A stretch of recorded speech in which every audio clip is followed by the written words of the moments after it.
மனுநீதி சோழன் வரலாறு நமக்கு தெரியும். அது மாதிரி நீதி தவறாத ஆட்சியாளர்கள் பல பேர் இருந்திருக்கிறாங்க இந்த உலகத்துல. ஹசரத் உமர் பின் கத்தாப் அப்படின்னு ஒருத்தர், இஸ்லாத்தின் 2வது கலீஃபா இவர். அவருடைய ஆட்சி காலத்துல நடந்த ஒரு நிகழ்ச்சி. இந்த மன்னருக்கு ஒரு மகன், அவர் பேரு அபு ஷஹ்மா. அந்த மிசர் நாட்டு கவர்னர் அமர் பின் ஆஸ், அந்த மன்னருடைய மகன் கவர்னர் அவர்களுடைய கவனிப்புல இருந்தார். அந்த சமயத்துல ஒரு நாள் அவர் மதுபானா இருந்தனார். கவர்னருக்கு தெரிஞ்சு போச்சு. அவருக்கு தர்ம சங்கடமா போட்டுது. அவர் செஞ்சது மன்னருடைய மகன். கவர்னர் யோசனை பண்ணார். அவர் மெதுவா தன்னுடைய வீட்டுக்கு அழைச்சிட்டு வந்தார். அதிகமா அவரை கஷ்டப்படுத்தாம ஒரு சின்ன தண்டனை கொடுத்து பிரச்சனையை தீர்த்துட்டார். ஏதோ பேருக்கு ஒரு தண்டனை, அவ்வளவுதான். இது நடந்து கொஞ்ச நாள் கழிச்சு மன்னருக்கு இந்த விஷயம் தெரிஞ்சு போச்சு. தன்னுடைய மகன்கிறதுனால கவர்னர் லேசான தண்டனையோட விட்டுட்டார் அப்படிங்கறத புரிஞ்சுக்கிட்டார். உடனே கவர்னருக்கு தகவல் அனுப்பினார். அமர் பின் ஆஸ் அவர்களே, என்னுடைய மகன் மதுபான அருந்தி இருக்கிறான். அது உங்களுக்கு தெரிஞ்ச உடனே தண்டனை கொடுத்திருக்கிறீங்க. கலீஃபாவின் மகன்கிற காரணத்தினால குறைவான தண்டனையை கொடுத்ததாக கேள்விப்படுறேன். இது ஷரியத்தின்படி மாபெரும் குற்றம். உங்களுடைய நடத்தையும் மன்னிக்க கூடியதல்ல. இந்த கடிதம் கண்ட உடனே மகன் அபு ஷஹ்மாவை மதீனாவுக்கு அனுப்பி வைக்க வேண்டியது அப்படின்னு கடிதம் எழுதினார். அதை பார்த்தார் கவர்னர். உடனே கலீஃபாவின் மகனை மதீனாவுக்கு அனுப்பி வச்சார். மன்னர் முன்னாடி நீதி விசாரணை நடக்குது. தன்னுடைய மகனுக்கு சவுக்கடி வழங்கும்படியா உத்தரவிடுறார் ஹசரத் உமர் பின் கத்தாப். தண்டனை நிறைவேற்றப்பட்டது. கூடியிருந்தவர்கள்லாம் ஐயா கொஞ்சம் கருணை காட்டுங்க அப்படின்னு சொல்லி மன்னர் கிட்ட வேண்டிக்கிட்டாங்களாம். இந்த வேண்டுகோளை மன்னர் ஏத்துக்கல. நீதியின் முன்னால் தந்தை மகன் அன்பு நேசம் உறவு இந்த முறைகளை எல்லாம் கவனிக்க முடியாது. குற்றம் செஞ்சவர் தண்டிக்கப்பட வேண்டியவர், அவர் யாரா இருந்தாலும் சரி அப்படின்னாராம். எல்லா ஆட்சியாளர்களுமே கவனிக்க வேண்டிய ஒரு செய்தி இது. அவர் ஒரு நாள் தன்னுடைய அரசாங்க கணக்கு வழக்குகளை பார்த்துட்டு இருக்கிறார். அந்த சமயத்துல அவரை பார்க்க ஒரு பெரிய மனிதர் வந்தார். இவர் தன்னுடைய சொந்த வேலை காரணமா வந்திருக்கிறார் அப்படிங்கறத அவர் புரிஞ்சுக்கிட்டார். உடனே அது வரைக்கும் எரிஞ்சுகிட்டு இருந்த விளக்க அணைச்சிட்டு இன்னொரு விளக்க ஏற்றி வச்சுக்கிட்டாராம். இந்த செயலுக்கு என்ன காரணம்னு கேட்டிருக்கிறார் வந்தவர். இதுக்கு அவரு சொன்னார், ஐயா நீங்க வந்த போது இங்க எரிஞ்சுகிட்டு இருந்தது அரசாங்க விளக்கு, இப்ப எரியறது சொந்த விளக்கு. சொந்த விஷயங்களை பேசுறப்போ அரசாங்க பணத்தை செலவு பண்ணக்கூடாது, அதனாலதான் விளக்க மாத்தினேன் அப்படின்னாராம். இப்படிலாம் பல பேர் இந்த உலகத்துல இருந்திருக்கிறாங்க. ஆனா இப்ப எல்லாம் பல பேர் அப்படி இருக்கிறது இல்ல. ஒருத்தர் அப்படிதான் அரசாங்க விஷயங்களை பார்த்துக்கிட்டு உட்கார்ந்து இருக்கிறார். அந்த சமயத்துல ஒரு பெரிய தொழில் அதிபர் அவரை பார்க்க வந்திருக்கிறார். இவரு சடார்னு எழுந்திருச்சு எரிஞ்சுகிட்டு இருந்த விளக்க அணைச்சுட்டார். எங்கும் ஒரே இரு. ஏன் விளக்க அணைச்சுட்டீங்கன்னு கேட்டிருக்கிறார் வந்தவர். இங்க நடக்கிறது மத்தவங்க கண்ணுல பற்றக்கூடாது அப்படிங்கறதுக்காக தான் விளக்க அணைச்சேன். நீங்க கொண்டு வந்திருக்கிறத அப்படி ஒரு ஓரமா வச்சுட்டு போடுங்க, அதுக்கப்புறமா விளக்க போட்டு நான் எடுத்துக்கிறேன் அப்படின்னாரா இவர். ஒரு ஊர்ல ஒரு பெரியவர் இருந்தார். அவரு ஒரு கோடீஸ்வரர். நிறைய நல்ல காரியங்கள்லாம் செஞ்சுக்கிட்டு இருந்தார். அவரை தேடி நிறைய பேர் வருவாங்க. இவரும் தன்னால முடிஞ்ச உதவியை அவங்களுக்கு செய்வார். ஒரு சமயம் 3 பிச்சைக்காரர்கள் இவரை தேடி வந்தாங்க. ஏதாவது பொருள் உதவி பெறலாம்னு நினைச்சு 3 பேரும் ஒரே நேரத்துல வரல, தனித்தனியா வந்தாங்க. முதல் பிச்சைக்காரன் காலையில வந்தான். இவர் முன்னாடி வந்து நின்னான். ஐயா எனக்கு 5 ரூபா வேணும், தயவு பண்ணி கொடுங்க அப்படின்னு கேட்டான். இவன் இப்படி கேட்டதான் அவருக்கு கோவம் வந்துட்டுது. என்ன இது, நான் ஏதோ உங்ககிட்ட கடன் பட்டிருக்கிறது மாதிரியும் அதை திருப்பி கொடுன்னு கேக்குறது மாதிரியும் இருக்குது. இவ்வளவு அதிகாரத்தோட பிச்சை கேக்குறேன், எவ்வளவு துணிச்சல் உனக்கு 5 ரூபாயெல்லாம் தர முடியாது, இந்த 2 ரூபா எடுத்துட்டு ஓடு அப்படின்னு சொல்லி ஒரு 2 ரூபாயை தூக்கி எறிஞ்சார். அவன் அதை எடுத்துக்கிட்டு அங்க இருந்து போயிட்டான். அடுத்தபடியா மத்தியானமே ஒரு பிச்சைக்காரன் வந்தான். இவன் எப்படி கேட்டான் தெரியுமா? ஐயா 10 நாளா ஒருவேளை உணவு கூட சாப்பிடல, தயவு பண்ணி எனக்கு உதவி பண்ணுங்கன்னா. உனக்கு எவ்வளவு வேணும்னு கேட்டார். நீங்களா பார்த்து எவ்வளவு கொடுத்தாலும் அது எனக்கு போதும்னா. இந்தா 10 ரூபா, இதை வச்சுக்கோ, ஏதாவது வாங்கி சாப்பிடுனார். அவன் அந்த 10 ரூபாய வாங்கிட்டு போயிட்டான். அதுக்கப்புறமா சாயந்தரமா 3வது பிச்சைக்காரன் வந்தான். இவன் கேட்ட விதம் எப்படி தெரியுமா? மகாராஜா, உங்களுடைய உயர்ந்த குணத்தை பத்தி நான் நிறைய கேள்விப்பட்டிருக்கிறேன், அதனால உங்களை பார்த்து தரிசனம் பண்ணிவிட்டு போகலாம்னு வந்தேன். அற வழியில வாழ்ந்து கொண்டிருக்கிற நீங்கள் தான் கண்கண்ட தெய்வம் அப்படின்னா. உடனே அந்த பெரியவர் என்ன சொன்னார் தெரியுமா?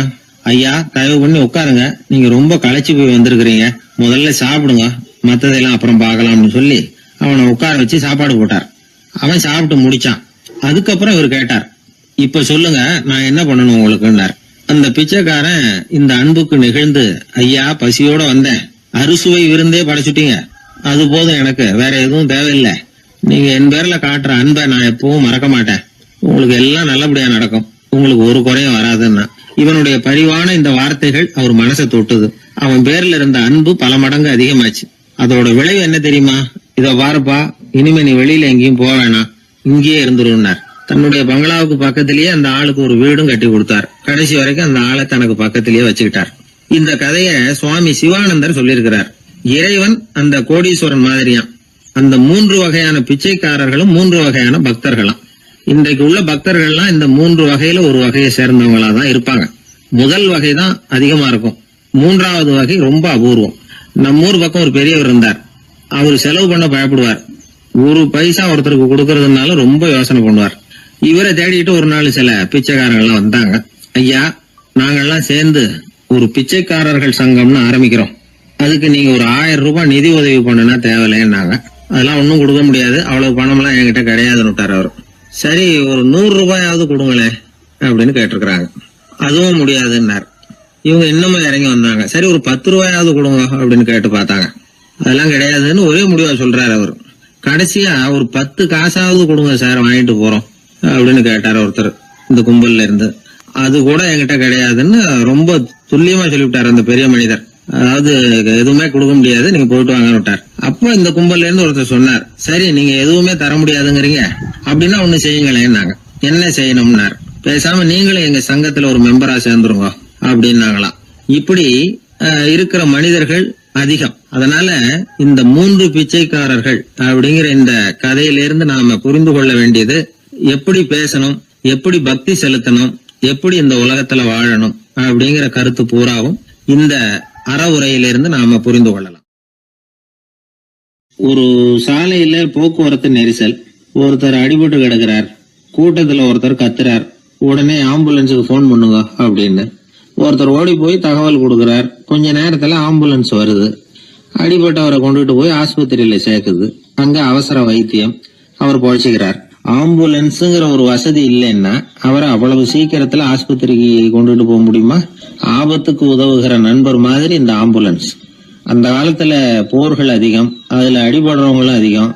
அடிபட்டு கிடக்கிற போர் வீரர்களை அவசரமா மருத்துவர்கிட்ட கொண்டுட்டு போகணும். எப்படி கொண்டுட்டு போறது? ஒரு கனமான துணிய தூளி மாதிரி கட்டுவாங்க. குழந்தைகளை தூங்க வைக்கிறதுக்காக துணியில தொட்டில் கட்டுறோம்ல, அது மாதிரி அந்த தூளியில அடிபட்டவங்களை படுக்க வைப்பாங்க. அப்படியே தூக்கிட்டு போவாங்க. அதுக்கப்புறம் தான் மருத்துவ சிகிச்சை. இதுதான் ஆரம்ப காலத்துல நடந்துகிட்டு இருந்தது. இதுல என்ன ஒரு சிரமம்னா, அவசரமா கொண்டுட்டு போய் சேர்க்க முடியாது.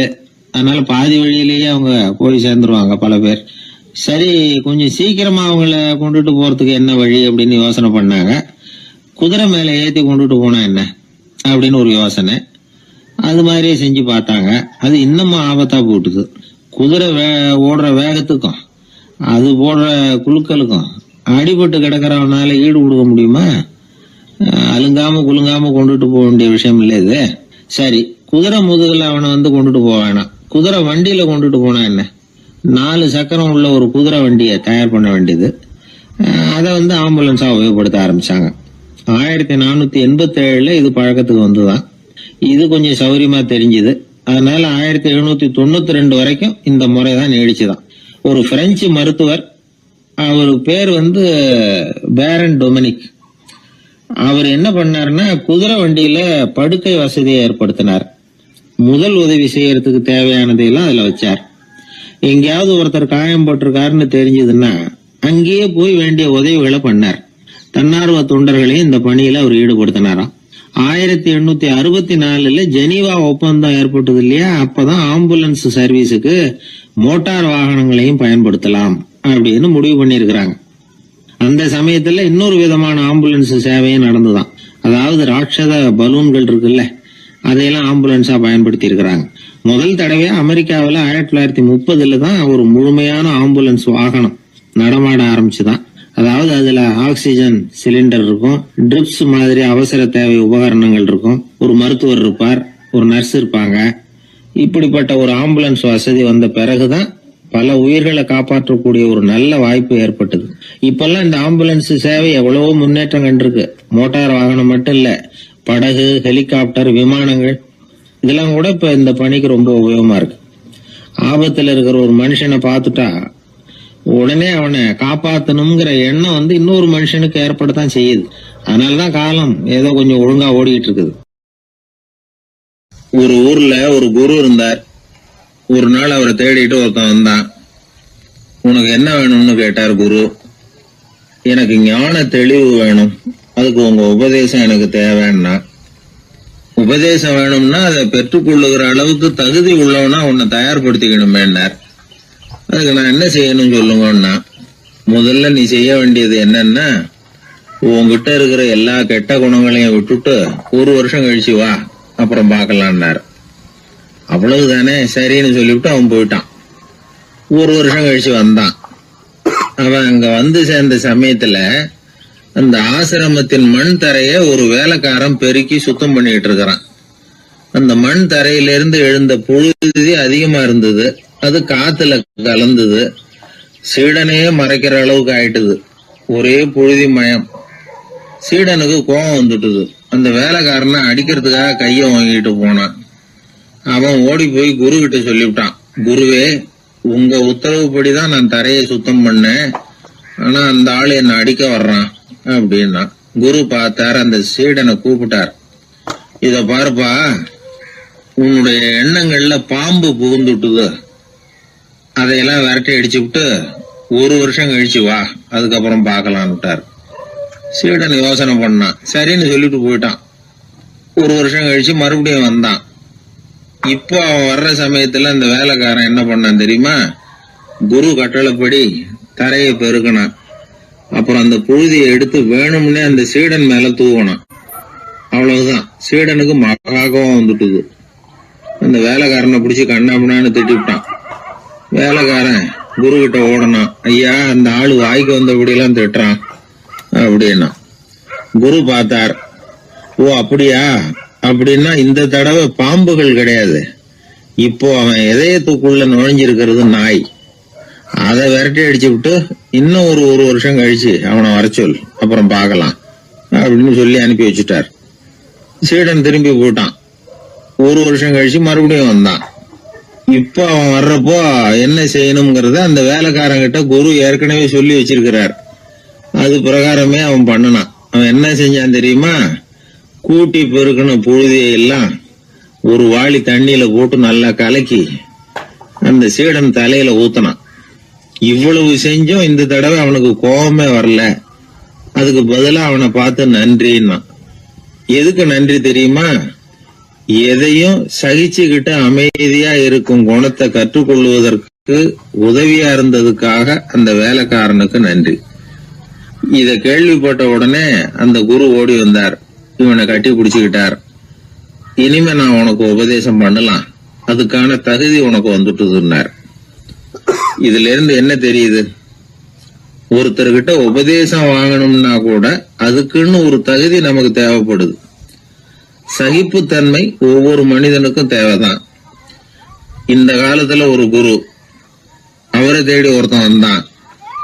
குரு அவனை நிமிர்ந்து பார்த்துட்டு சொன்னார், நீ முதல்ல சகிப்புத்தன்மைய வளர்த்துக்கிட்டு அதுக்கப்புறம் என்கிட்ட வாழ்னார். இவன் அவரை நிமிர்ந்து பார்த்துட்டு சொன்னான், குருவே, நான் உங்ககிட்ட வந்திருக்கிறதே சகிப்புத்தன்மைய வளர்த்துக்கிறதுக்காகத்தானே அப்படின்னு. நாட்டுல நல்லவங்க ஒருத்தர் 2 பேர் இருக்கிறதுனால தாங்க மழையே பெய்யுது அப்படின்னு சொல்றது உண்டு. நல்லார் ஒருவர் உளரேல் அவர் பொருட்டு எல்லாருக்கும் பெய்யும் மழை. சில சமயம் ரொம்ப பேர் திடீர்னு நல்லவங்களா ஆயிடுவாங்க போல இருக்கு. அதனால தான் விடாம பேய் மழையா கொட்டி தீர்த்துடுது. எல்லாரும் நல்லவங்களாயிட்டா உலகமே தாங்காது போல இருக்க. அப்பப்போ ஒருத்தர் 2 பேர் நல்லவங்களாகணும். அப்பதான் சீரா மழை பெய்யும். மாசத்துக்கு 3 பேர் நல்லவங்களானா மாதம் மும்மாரி பொழியும். இதெல்லாம் வேடிக்கை பேச்சு. இப்போ இதெல்லாம் ஒரு பக்கம் இருக்கட்டும். இப்போ விஷயத்துக்கு வருவோம். ஒரு கும்பல்ல நல்லவன் யாரு அப்படிங்கிறத எப்படி கண்டுபிடிக்கிறது? இதுக்கு ஒரு வேடிக்கை கதை உண்டு. என்னுடைய நண்பர் ஒருத்தருக்கு அவங்க பாட்டியம்மா சொன்ன கதையா அது. அது என்ன கதைன்னா, ஒரு ஊர்ல ஒரு சமயம் பலமான மழை பெய்ய ஆரம்பிச்சுட்டுதான். இடி மின்னல் ரொம்ப கடுமையா இருந்திருக்குது. ஆரம்பிச்ச மழை வர வர கடுமையா ஆகிட்டு இருக்குதே தவிர நிக்கிற பாடா தெரியல. ஊர் ஜனங்கள்லாம் பார்த்தாங்க. இதுக்கு மேலேயும் வீட்டு உள்ள இருந்தா ஆபத்துங்கிறத புரிஞ்சுக்கிட்டாங்க. ஏன்னா வீடெல்லாம் இடிஞ்சி விழுந்துருமோங்கிற பயம். உடனே எல்லாரும் புறப்பட்டு ஊருக்கு பொதுவா இருந்த ஒரு மண்டபத்துல போய் தங்கிக்கிட்டாங்க. மின்னல் கடுமையா இருந்தது. இடி எந்த நேரத்திலையும் விழலாம்ங்கிற நிலைமை. எப்போ விழலாம்னு பார்த்துக்கிட்டு இருக்குது. அந்த மண்டபத்துல இருந்த ஜனங்கள் மனசுக்குள்ள ஒரு பயம். நம்ம கூட்டத்துல யாராவது ஒரு கெட்டவன் பாவம் பண்ணவன் இருந்தா கூட இடி வந்து இந்த மண்டபத்துல விழுந்துரும், அது எல்லாருக்கும் ஆபத்து அப்படின்னு நினைச்சாங்க. சரி, இதுக்கு என்ன பண்ணலாம் அப்படின்னு யோசனை பண்ணாங்க. அந்த கூட்டத்துல ஒரு பெரியவர் இருந்தார். அவரு ஒரு யோசனை சொன்னார். இதை பாருங்க, அதுக்கு ஒரு வழி இருக்கு. அதோ எதிர்த்தாப்புல கொஞ்சம் தூரத்துல ஒரு உயரமா மரம் ஒண்ணு இருக்கு பாருங்க. பொதுவா இடி சுலபமா விழறது அது மாதிரி உயரமான மரத்துல தான். நம்ம கூட்டத்துல இருக்கிறவங்க எல்லாரும் ஒவ்வொருத்தரா போய் அந்த மரத்தை தொட்டு விட்டு திரும்பி வந்துடணும். நம்மள பாவம் பண்ணவன் யாரோ அவன் அந்த மரத்தை தொடுற சமயத்துல இடி விழுந்துரும், அவன் மட்டும் போயிடுவான், மண்டபத்தில் இருக்கிற நாமெல்லாம் பொழைச்சிக்கலாம் அப்படின்னு ஐடியா கொடுத்தாரு அந்த பெரியவர். இது நல்ல யோசனையா பட்டது. எல்லாரும் ஒத்துக்கிட்டாங்க. ஒவ்வொருத்தரா போய் அந்த மரத்தை தொட்டு விட்டு திரும்பி வந்தாங்க. இடி எதுவும் விழல. இன்னமும் பாவம் பண்ண ஆசாமி அதை போய் தொடலை போல இருக்கு அப்படின்னு நினைச்சுக்கிட்டாங்க. ஒவ்வொருத்தரா போறாங்க, எல்லாரும் போய் தொட்டுவிட்டு வந்தாச்சு. இன்னும் ஒரே ஒரு ஆசாமி தான் பாக்கி. கடைசியா இருந்த அந்த ஆள் பயந்துட்டான். இது வரைக்கும் இடி விழலைன்னா இப்ப என்ன அர்த்தம்? இப்ப நாம தான் பாக்கி, நாம தான் தப்பு பண்ண ஆள் போல இருக்கு அப்படின்னு நினைச்சுட்டான். அதனால துணிச்சலா போய் தொடுறதுக்கு பயந்தான், தயங்கிக்கிட்டே இருந்தான். இருந்தாலும் மற்றவங்க எல்லாம் சும்மா இருப்பாங்களா? கட்டாயப்படுத்தி கழுத்தை பிடிச்சி தள்ளாத குறையா அவனை தள்ளி விட்டாங்க, போய் தொட்டுட்டு வாடான்னு. அவன் நடுங்கிட்டே போய் அந்த மரத்தை தொட்டான். அதே வினாடி ஒரு பயங்கரமான மின்னல் இடி விழுந்துட்டுது. எங்க விழுந்தது தெரியுமா? அந்த ஆள் மேல இல்ல, மண்டபத்துல விழுந்தது. மண்டபத்துல இருந்தவங்க பூரா காலி. அந்த ஒரு ஆள் மட்டும் பொழைச்சிக்கிட்டான். இந்த ஒரு ஆளை காப்பாத்துறதுக்காக தான் இடி மண்டபத்துல விழாம இருந்திருக்குது. இதுதான் கதை. அதனால நல்லவங்க எப்படியும் தப்பிச்சுக்குவாங்க அப்படிங்கிறது ஒரு நீதி. ஒருத்தன் அப்படிதான் தெருவில் நடந்து போய்கிட்டு இருந்தான், ரொம்ப நல்லவன். எதிரில் ஒருத்தன் சைக்கிளில் வந்துகிட்டு இருந்தான். அதுல மோதி இவன் கீழே விழுந்துட்டான். சைக்கிள்காரன் உடனே இறங்கி இவனை தூக்கி விட்டான். இவன் எழுந்திரிச்சு அவனை முறைச்சி பார்த்தான். அப்படி பார்க்காதீங்க சார், நீங்க ரொம்ப புண்ணியம் பண்ணியிருக்கீங்க, அதுதான் இப்போ சைக்கிளில் மோதிக்கிட்டீங்க அப்படின்றான். என்ன அப்படி சொல்றேன் நானா? இவன் 10 நிமிஷத்துக்கு முன்னாடி நான் லாரி ஓட்டிட்டு வந்தேன், அப்போ நீங்க எதிரில் வந்திருந்தீங்கன்னா என்ன ஆயிருக்கும் அப்படின்னானா அவன். ஒரு பெரிய அரசன் இந்த உலகம் பூராவே ஆண்டுகிட்டு இருந்தான். ரொம்ப காலம் அப்படி அரசாட்சி பண்ணிட்டு இருந்தான். திடீர்னு அவனுக்கும் சில எதிரிகள் முளைச்சாங்க. அவங்கெல்லாம் ஒன்று சேர்ந்து இவனை தோற்கடிச்சுட்டாங்க. தோத்து போனதும் இவனுக்கு பயம் வந்துட்டுது, எங்கே எதிரிகள் நம்ம கொண்டுடுவாங்களோ அப்படின்னு. வெளியில வந்தா தனக்கு ஆபத்துன்னு பயந்துக்கிட்டு யாருக்கும் தெரியாம ஒரு குகைக்குள்ள போய் பதுங்கி கிடக்குறான். நிலைமைய பாருங்க. முதல் நாள் அரண்மனையில அதிகாரம் பண்ணிக்கிட்டு இருந்தவன் மறுநாள் குகையில பயந்து போய் பதுங்கி கிடக்குறான். ராத்திரி நேரம் வந்தது, பசி வயத்தை கிள்ளுது, பிச்சை எடுத்து சாப்பிட வேண்டிய நிலைமை. பிச்சை எடுக்கிறதுக்கு பாத்திரம் வேணுமே, என்ன பண்றது அப்படின்னு அங்கேயும் இங்கேயும் பார்க்கறான். ஒரு மூலையில யாரோ விட்டுட்டு போன ஒரு ஓடு கிடக்குது, அதை எடுத்துக்கிட்டு புறப்பட்டான். இருட்டில் வழி புரியல, ஏதோ ஒரு யூகத்துல காலை மெதுவா எடுத்து வச்சு நடந்து போயிட்டு இருக்கிறான். வழியில ஒரு கருப்பு நாய் படுத்து கிடந்தது. இருட்டில் அவன் இது கண்ணுக்கு சரியா தெரியல, அவனுக்கு தவறி போய் காலை வச்சுட்டான். அது மேல நாய் சும்மா இருக்குமா, வள்ளுன்னு விழுந்து கடிச்சு விட்டுது. காலை பார்க்கறான், காலத்தையும் நினைச்சு பார்க்கறான். அரண்மனையில வீரக்கழல் அணிந்த காலை உடைய மன்னா அப்படின்னு புகழ்வாங்களே புலவர்கள்லாம், ஆனா அது இன்னைக்கு நாய் கடிச்ச காலம் ஆயிட்டுதே அப்படின்னு நினைக்கிறான். அது மட்டும் இல்ல, முன்னாடி எல்லாம் பொற்கிண்ணங்கள்ல தான் அவன் சாப்பிடுவான். ஆனா இப்போ உடைஞ்சு போன ஓட்டு, அது ஓட்டை கையில வச்சுக்கிட்டு நிக்கிறான். அதுல ஏதாவது யாராவது சாப்பாடு போடுவாங்களான்னு. முன்னாடி எல்லாம் நிறைய பேர் அரண்மனைக்கு வருவாங்க, அரசருக்கு காணிக்கைன்னு சொல்லி இவன் காலடியில கொண்டாந்து கூட்டுவாங்க. அப்போலாம் இவன் அந்த ஜனங்களுடைய முகத்தை திரும்பி கூட பாக்குறது இல்லை, ரொம்ப கர்வமா உட்காந்துருப்பான். அதே ஆளு இன்னைக்கு எல்லாரும் கண்ணுலையும் படுறது மாதிரி பிச்சை எடுத்துக்கிட்டு இருக்கிறான். அப்போலாம் காணிக்கைகளை தன்னுடைய கையால வாங்குறது தனக்கு கௌரவ குறைச்சல்னு நினைச்சு தன்னுடைய வேலைக்காரங்களை விட்டு தான் அதை வாங்க சொல்லுவான். இப்போ பாத்தீங்கன்னா அவனே தன் கையாலேயே பிச்சை வாங்குறான். நினைச்சு பாருங்க, அந்த மனுஷன் முதல் நாள் அரசன், மறுநாள் பிச்சைக்காரன். எவ்வளவு வித்தியாசம்! செல்வம் தான் இப்படி ஒரு வித்தியாசம் ஏற்படுறதுக்கு காரணம். அப்படிப்பட்ட செல்வம் வாழ்க்கையை நடத்துறதுக்கு நமக்கு தேவைதான். ஆனா அதையே நாம் அடைய வேண்டிய பயனா நினைக்கிறோம் பாருங்க, அதுதான் வேடிக்கை. இத நம்மாழ்வார் அழகா ஒரு பாசுரத்துல சொல்றார். ஒரு நாயகமாய் ஓட உலகுடன் ஆண்டவர், கருணாய் கவர்ந்த காலர், சிதைகிய பானையர், பெருநாடு காண இம்மையிலே பிச்சைதாம் கொள்வர், திருநாரணன் தாழ் காலம் பெற சிந்தித்து உய்மினோ அப்படிங்கிறார் நம்மாழ்வார். ஒரு பெரிய பணக்காரர் ஒரு துறவிகிட்ட போய், சாமி என்கிட்ட நிறைய பணம் இருக்கு, இருந்தாலும் நிம்மதி இல்லை, என்னால நிம்மதியா இருக்க முடியல, என்ன காரணம்னு கேட்டாராம். உடனே அந்த துறவி இதுக்கு நேரடியா பதில் சொல்லாம பக்கத்துல நின்றுகிட்டு இருந்த ஒரு குழந்தைய கூப்பிட்டார். அது ஓடியாந்தது. ஒரு ஆப்பிள் பழத்தை எடுத்து அது கையில கொடுத்தார். அதை வாங்கிக்கிட்டு குழந்தை சிரிச்சுது. இன்னொரு பழத்தை எடுத்து கொடுத்தார். அதை இன்னொரு கையில வாங்கிட்டு சிரிச்சுது. 3வது ஆப்பிளை எடுத்து கொடுத்தார். 2 பழத்தையும் நெஞ்சில் அணைச்சிக்கிட்டு 3வது பழத்தையும் வாங்குறதுக்கு முயற்சி பண்ணிச்சு. ஆனால் அது உடனே நழுவி கீழே விழுந்து உருண்டு ஓடிச்சு. ஏற்கனவே இருந்ததும் விழுந்துட்டுது. இப்போ அந்த குழந்தை அழ ஆரம்பிச்சுட்டுது. இப்போ அந்த துறவி பணக்காரர்கிட்ட சொன்னாராம், குழந்தைய கவனிச்சியா, 2 ஆப்பிள் போதும்னு அது நினைச்சிருந்தா இப்போ அது அழ வேண்டிய அவசியம் வந்திருக்குமா அப்படின்னாராம். எதுவுமே அளவுக்கு மிஞ்சினா துன்பம்தான். இந்த காலத்தில் இதெல்லாம் யாரு காதில் வாங்குறாங்க? ஒருத்தனை நல்ல வழிக்கு கொண்டு வரணும்னு நினைச்சு அவனை கூப்பிட்டு உட்கார வச்சு இந்த கதையை சொல்லிட்டு இருந்தாங்க. சொல்லிவிட்டு அந்த குழந்தை செஞ்சது தப்பு தானே அப்படின்னு கேட்டிருக்கிறாங்க. ஆமாம், தப்பு தான். நானா இருந்தா அப்படி செஞ்சிருக்க மாட்டேன் நானா இவன். 2 பழமே போதும்னு சொல்லியிருப்பியா அப்படின்னு கேட்டிருக்காங்க. அப்படி இல்லைங்க, அவர் கொடுக்க கொடுக்க ஒவ்வொரு பழமா வாங்கி பின்னாடி வச்சுட்டு மறுபடியும் கையை நீட்டுவேன் அப்படிங்கிறானா. இவெல்லாம் எந்த காலத்துல திருந்துறது? ஒரு பெரிய தத்துவ சிந்தனையாளர் இருந்தார், சுவாங்சு அப்படின்னு பேரு. அவருடைய மனைவி ஒரு நாள் திடீர்னு காலமாயிட்டாங்க.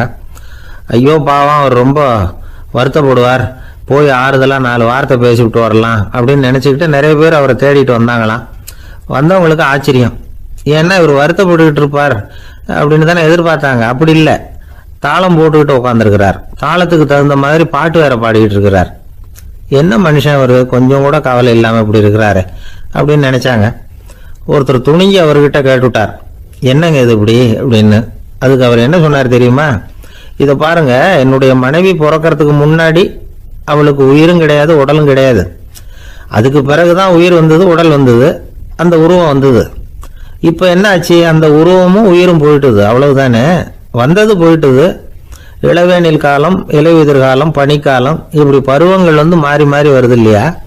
அது மாதிரி பிறப்பும் இறப்பும் மாறி மாறி வருது. இது இயற்கை. இதுக்காக அழுதா அது எப்படி அப்படின்னாராம். ஞான தெளிவு அடைஞ்சவங்களுக்கு எல்லாமே சுகம்தான். திருவள்ளுவரும் அதைத்தான் சொல்றார், உறங்குவது போலும் சாக்காடு, உறங்கி விழிப்பது போலும் பிறப்பு. தூங்குறதுக்கெல்லாம் நாம வருத்தப்பட்டுக்கிட்ட இருக்கிறோமா? இன்னைக்கு தூங்க வேண்டியிருக்குதே, இன்னும் கொஞ்சம் நேரத்தில் நான் தூங்க வேண்டியிருக்கு அப்படின்னு சொல்லி யாராவது அழுதுகிட்டு இருப்பாங்களா? அதனால் இந்த உலக வாழ்க்கையினுடைய இயல்பை யதார்த்தத்தை நாம் தெளிவாக புரிஞ்சுக்கணும். அப்படி புரிஞ்சுக்கிட்டா நாம் கவலை இல்லாமல் வாழ முடியும். ஒரு வயசான தாத்தா பாட்டி 60 வருஷத்துக்கு முன்னாடி அவங்களுக்கு கல்யாணம் ஆச்சு. ஒன்றாவே வாழ்ந்தாங்க, ஒன்றாவே இறந்து போனாங்க. இப்போ அவங்க 2 பேரும் சொர்க்கத்துக்கு போய் சேர்ந்தாங்க. அங்கே எல்லா வசதியும் இருந்தது. ஒரு பெரிய பங்களாவே இவங்களுக்கு ஒதுக்கி கொடுத்தாங்களாம். இதுக்கு எவ்வளவு வாடகைன்னு கேட்டார் தாத்தா. வாடகையெல்லாம் கிடையாது, இலவசம் அப்படின்னார் அங்கே இருந்தவர். அந்த வீட்டுக்கு பின்னாடி ஒரு பெரிய புல்வெளி இருந்தது. இதில் விளையாட ஏதாவது கட்டணம் உண்டான்னு கேட்டிருக்காரு தாத்தா. அதெல்லாம் ஒன்றும் கிடையாது, பணம்லாம் கட்ட வேண்டியதில்லை அப்படின்னார் அவரு. பக்கத்தில் ஹோட்டல் மாதிரி ஒரு பெரிய கட்டடம், உள்ள சாப்பாட்டு மேஜைகள், அது மேலே விதவிதமான பலகாரங்கள். சாப்பாட்டுக்கெல்லாம் எவ்வளவு அப்படின்னு விசாரிச்சாராம் தாத்தா. அதுதான் சொன்னேனே, இங்கே எல்லாமே இலவசம்தான், எது வேணும்னாலும் சாப்பிடலாம், எவ்வளவு வேணும்னாலும் சாப்பிடலாம் அப்படின்னாரா. நீங்கள் சொல்கிறீங்க அப்படி, ஆனால் நான் சர்க்கரை சேர்த்துக்கப்படாது, உப்பு சேர்த்துக்கப்படாது, பாட்டி கையால் எப்பவும் பத்திய சாப்பாடு தான் அப்படின்னாராம் தாத்தா. இதை பாருங்க, இங்கே உங்களுக்கு அந்த கவலையும் வேண்டியதில்லை.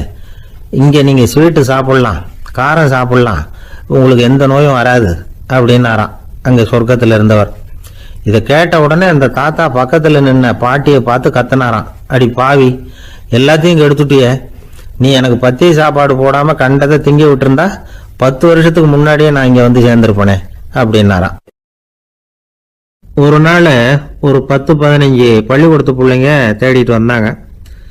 உங்களை பார்த்துட்டு தான் போகணும், அதுக்காக தான் வந்திருக்கோம்னாங்க. என்ன விஷயம்னு கேட்டோம்.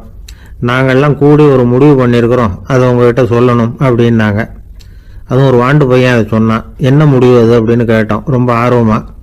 அதை இப்போ சொல்ல மாட்டோம், எங்களுக்கு பிடிக்கிற மாதிரி ஏதாவது ஒரு தகவல் சொன்னால் அதுக்கப்புறம் நாங்கள் அதை சொல்கிறோம் அப்படின்னா அந்த வாண்டு பையன். சரி, சின்ன பையன்கிட்ட இன்னைக்கு வசமாக மாட்டிக்கிட்டோம் அப்படின்னு நினச்சிக்கிட்டு அவங்களுக்கு தகுந்த மாதிரி ஒரு கதை சொல்ல ஆரம்பித்தோம். அது என்ன கதைன்னா, ஒரு பெரிய காடு, அதில் பலவிதமான மிருகங்கள். அந்த காட்டுக்கு ஒரு சிங்கம் தான் ராஜா. எப்பவும் காட்டுக்கு அது தானே ராஜா. ஒரு பெரிய யானைக்கு இது பொறுக்கலை. என்ன இது, எப்போ பார்த்தாலும் இங்கே சிங்கத்துக்கே ராஜா பதவி கிடைக்குது, நான்லாம் எவ்வளவு பலசாலியாக இருக்கிறேன், அப்படி இருந்தும் எனக்கு அந்த பதவி கிடைக்கலையே அப்படின்னு தனக்குள்ளே பொறுமிக்கிட்டே இருந்தது. ராஜா பதவியை நினைச்சு ரொம்ப ஏக்கம், அதுக்கு பதவி மோகம். இந்த சமயம் பார்த்து ஒரு குள்ள நரி கூட்டம் அதை தேடிட்டு வந்தது. ஐயா பெரியவங்களே, நீங்க இந்த காட்டுக்கு ராஜாவா இருக்க ஆசைப்படுறீங்க, அதுல ஒன்றும் தப்பு இல்லை. ஆனா அதுக்கு முன்னாடி நீங்க எங்க கூட்டத்துக்கு கொஞ்ச நாள் தலைவரா இருங்க, அதாவது ராஜாவா இருங்களேன், உங்களுக்கும் ஒரு ட்ரைனிங் கிடைச்சது மாதிரி இருக்கும் அப்படின்னு சொல்லியிருக்குது இந்த கூட்டம், குள்ள நரி கூட்டம். இதை கேட்ட உடனே யானைக்கு ரொம்ப சந்தோஷம் தாங்கலை. அதுதான் எப்போன்னு பதவிக்காக காத்துக்கிட்டு இருக்குதே. இருந்தாலும் கொஞ்சம் பிகுவோட, சரி நீங்கள்லாம் இவ்வளோ தூரம் என்ன தேடிட்டு வந்து கேட்கறதுனால மறுக்க முடியல அப்படின்னு ரொம்ப ஏதோ அவளுக்கு சிரமப்பட்டு ஒத்துக்கிறது மாதிரி ஒத்துக்கிட்டது. ஏதோ உங்கள் ஆசைக்கு கட்டுப்படுறேன், கொஞ்ச நாள் உங்கள் கூட்டத்துக்கு ராஜாவாக இருக்கிறதுக்கு சம்மதிக்கிறேன் அப்படின்னுது. உடனே அந்த யானை ராஜ நட போட ஆரம்பிச்சிட்டுது. யானை சாதாரணமாக நடந்தாவே எப்படி இருக்குங்கிறது நமக்கு தெரியும். அதுவே ராஜ நட நடந்தால் எப்படி இருக்கும் கற்பனை பண்ணி பாருங்க. யானை முன்னாடி கம்பீரமாக போய்கிட்டு இருக்குது, தலைவர் இல்லையா, அதனால குள்ள நரிகள்லாம் ரொம்ப அடக்கமாக அது பின்னாடி அணிவகுத்து போயிட்டு இருக்குது. ராஜா வாழ்க, மன்னர் வாழ்க அப்படின்னு கோஷம் வேற. யானைக்கு தலைகால புரியல, அவ்வளவு சந்தோஷம். அந்த யானைக்கு செருக்கு, ஆணவம் எல்லாம் ஏற்பட்டு போச்சு. அதுக்கப்புறம் அது தரையை பார்க்குமா, நிமிர்ந்து நடக்க ஆரம்பிச்சுட்டுது. தரையை பார்க்கறதே இல்லை. அப்படி போயிட்டு இருக்கிறப்போ ஒரு சதுப்பு நிலத்துல திடீர்னு காலை வச்சுட்டுது. அவ்வளவுதான், கால் உள்ள போட்டுது. இன்னொரு காலை எடுத்து வச்சது, அதுவும் உள்ள போட்டுது. அந்த 2 காலையும் எடுக்கிறதுக்காக அடுத்த 2 காலையும் அழுத்திச்சு, அதுவும் உள்ள போக ஆரம்பிச்சுட்டுது. இப்ப 4 காலம் வசமா சேத்துல அழுந்தி போச்சு, எடுக்க முடியல. குள்ள நரிகள்லாம் அதை சுத்தி சுத்தி வந்தது. சிலது சுத்தி நின்று டான்ஸ் ஆட ஆரம்பிச்சுட்டுது யானையை பார்த்துட்டு. இதை யானை பார்த்தது. என்ன இது தலைவர், நான் தவிச்சுக்கிட்டு இருக்கிறேன், தொண்டர்கள்லாம் சுத்தி நின்று வேடிக்கை பார்த்துக்கிட்டு இருக்கிறீங்க, டான்ஸ் ஆடுறீங்க அப்படின்னு கேட்டுதான். தொண்டர்களே, தலைவர் நான் தவிச்சுக்கிட்டு இருக்கிறது உங்களுக்கு தெரியலையா? இப்போ உடனே உங்க தலைவரை காப்பாற்ற வேண்டியது உங்க கடமை இல்லையா அப்படின்னு கத்துச்சான் அந்த யானை. குள்ள நரிகளில் ஒன்று முன்னாடி நின்று அந்த யானையை பார்த்துதான், தலைவரே எங்களுக்கு ரொம்ப நாளாக ஒரு ஆசை, அந்த ஆசையை நிறைவேற்றிக்கிறதுக்காகத்தான் உங்களை எங்கள் தலைவராக ஏற்றுக்கிறோம்னு சொன்னோம் அப்படின்னு தான். என்ன ஆசைன்னு கேட்டிருக்கு யானை. யானை கறி சாப்பிட்டு பார்க்கணுங்கிறது எங்களுக்கு ரொம்ப நாள் ஆசை, அது இன்னைக்கு தான் நிறைவேற போகுது அப்படின்னு தான் அந்த நரி. இதை கேட்ட உடனே அந்த யானை அப்படியே மூர்ச்சி ஆயிட்டு தான். நரிகள்லாம் அது மேலே ஏறி குதற ஆரம்பிச்சுட்டு தான். பதவி மேலே இருந்த பேராசை அந்த பலசாலியான யானையையே மாட்டி விட்டுட்டுது பார்த்தீங்களா அப்படின்னு சொல்லி முடித்தோம் இந்த கதையை அந்த சின்ன பிள்ளைங்க கிட்ட. சரிங்க, இப்போ நாங்கள் உங்களை தேடி வந்த விஷயம் என்னங்கிறத சொல்லவா அப்படின்னா ஒரு வாண்டு பையன். சீக்கிரம் சொல்லு தம்பி, சஸ்பென்ஸ் தாங்கலை அப்படின்னோம். அவன் மெதுவா எங்களை பார்த்து சொல்றான், எங்களுக்கு கொஞ்ச நாள் நீங்க தலைவரா இருந்தா தேவலை அப்படின்னா. ஒரு காட்டுல ஒரு முனிவர் இருந்தார். ஒரு நாள் அவரை தேடிட்டு 4 பேர் வந்தாங்க. சுவாமி, எங்களுக்கு ரொம்ப நாளா ஒரு சந்தேகம்னாங்க. என்னன்னு கேட்டார். இந்த உலகத்துல எவ்வளவோ காரியங்கள் நடக்குது, எது நியாயம் எது அநியாயம் அப்படின்னு புரிஞ்சுக்க முடியலன்னாங்க. அது யாராலையும் புரிஞ்சுக்க முடியாதுன்னார் முனிவர். வந்தவங்களுக்கு ஆச்சரியமா போச்சு, ஒரு மாதிரியா பார்த்தாங்க. இத முனிவர் கவனிச்சார். சரி புறப்படுங்க என்னோடன்னார். எங்கன்னு கேட்டாங்க. இப்போ உங்க 4 பேரையும் ஒரு புஷ்பக விமானத்துல அழைச்சிட்டு போறேன். இந்த உலகத்துல சர்வசாதாரணமா நடக்கக்கூடிய ஒரு காட்சியை உங்களுக்கு காட்ட போறேன். நீங்க பார்க்க போற அந்த காட்சி நியாயமா அநியாயமா அப்படிங்கறத என்கிட்ட சொல்லணும். நீங்க சரியான பதில் சொன்னா புஷ்பக விமானத்துல தொடர்ந்து பிரயாணம் பண்ணலாம். தவறான பதில் சொன்னா இந்த புஷ்பக விமானம் உங்களை கீழே தள்ளி விட்டுரும் அப்படின்னார். 4 பேருக்கும் பயம்தான், இருந்தாலும் முனிவர் கூப்பிடுறாரு அப்படின்னு சொல்லி புறப்பட்டாங்க.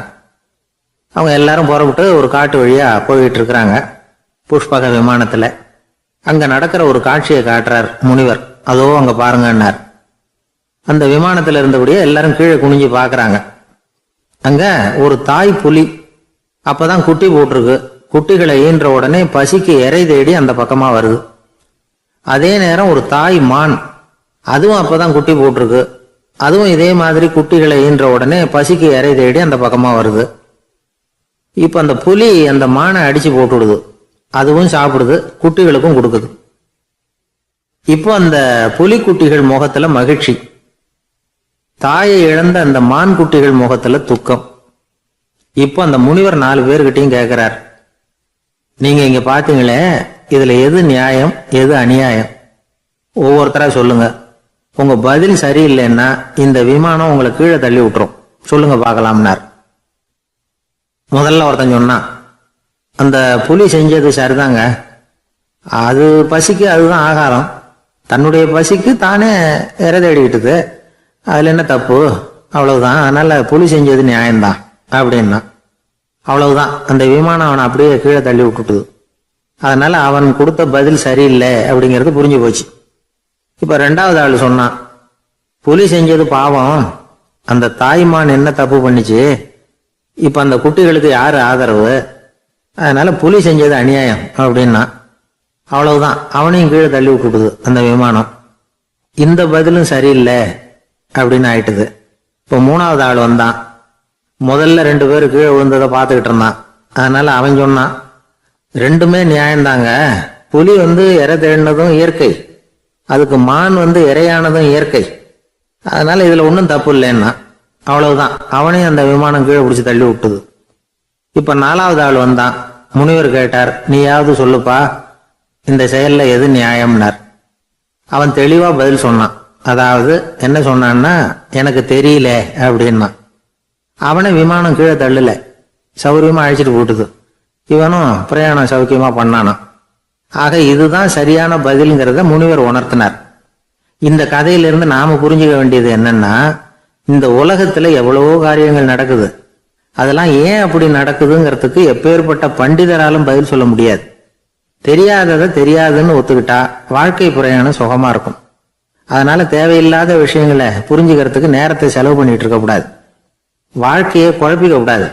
வாழ்க்கைக்கு தேவையானது என்னவோ அதை மட்டும் புரிஞ்சுக்கிட்டா போதும். இந்த காலத்து ஆள் ஒருத்தன் ஒரு பெரியவரை தேடி வந்தான். ஐயா, ஒரு சந்தேகம்னா. என்ன உன்னுடைய சந்தேகம்னார். பகுத்தறிவுன்னா என்ன, விதின்னா என்ன அப்படின்னு கேட்டான். இதுக்கு அவரு, இப்ப உன்னுடைய வலது கால தூக்குன்னார். தூக்கணும். சரி, இப்ப உன்னுடைய வலது கால கீழே இறக்காம உன்னுடைய இடது காலையும் தூக்குன்னார். தூக்கணும். பொத்துன்னு கீழே விழுந்துட்டான். பெரியவர் சொன்னார், உன்னால ஒரு காலை தூக்க முடிஞ்சுது, அதுதான் பகுத்தறிவு. 2 கால்களையும் ஒரே சமயத்துல தூக்குனா அடிபடும், அப்படிங்கிறது தான் விதி அப்படின்னு விளக்கம் கொடுத்தார். இவன் தன்னுடைய விதியை நொந்துகிட்டு இடுப்பை பிடிச்சுக்கிட்டு அங்கிருந்து நடந்து போயிட்டானான். ஒரு ஊர்ல ஒரு கோயில் இருந்தது. ரொம்ப பழைய கோயில். உள்ள போறதுக்கே பயமா இருக்கும். எந்த நேரத்துல இடிஞ்சு விழுந்துருமோ அப்படிங்கிற பயம். அப்படி இருந்ததுனால யாரும் துணிஞ்சு சாமி கும்பிடுறதுக்கு அங்க போறதில்ல. கோயிலுக்கு வர்ற கூட்டம் கொஞ்சம் கொஞ்சமா குறைய ஆரம்பிச்சுட்டுது. கோயில் நிர்வாகிகள் எல்லாரும் கூடி உட்காந்து பேசினாங்க. என்ன பண்ணலாம்னு யோசனை பண்ணாங்க. எந்த இடம் மோசமா இருக்கோ அந்த இடத்த பழுது பார்த்தாங்க. அங்க எங்க வர்ணத்தை பூசி கொஞ்சம் அழகுபடுத்தி பார்த்தாங்க. ஏதோ இந்த ஊர்ல கோயில்னு ஒண்ணு இருக்கு, அது மக்களுக்கு தெரியணும் அப்படிங்கிறதுக்காகத்தான் இப்படிலாம் பண்ணாங்க. இருந்தாலும் கோவில் இருக்கிற நிலைமை மக்களுக்கு தெரியும். அதனால அங்க வர்றது குறைச்சிக்கிட்டாங்க அவங்க. ஒரு கட்டத்துல யாருமே வர்றதில்ல. நிலைமை அந்த அளவுக்கு ஆயிட்டுது. மறுபடியும் கோவில் நிர்வாகிகள் கூட்டம் நடந்தது. இந்த கூட்டம் கூட கோயிலுக்கு உள்ள நடக்கல, இடிஞ்சு விழுந்துருமோங்கிற பயம். அதனால வெளியில தான் உட்காந்து கூட்டத்தை நடத்தினாங்க. ஏன்னா உள்ள போறதுக்கு அவங்களுக்கும் துணிச்சல் கிடையாது. எந்த நேரமும் விழுந்துரும் போல இருந்தது அது. அது வழியா போறவங்க கூட வேகமா அந்த இடத்த கடந்து போக ஆரம்பிச்சுட்டாங்க. கோவில் நிர்வாகிகள் வெளியில உட்காந்து கூட்டம் போட்டாங்க இல்லையா, அந்த கூட்டத்துல 4 தீர்மானங்களை நிறைவேற்றினாங்க.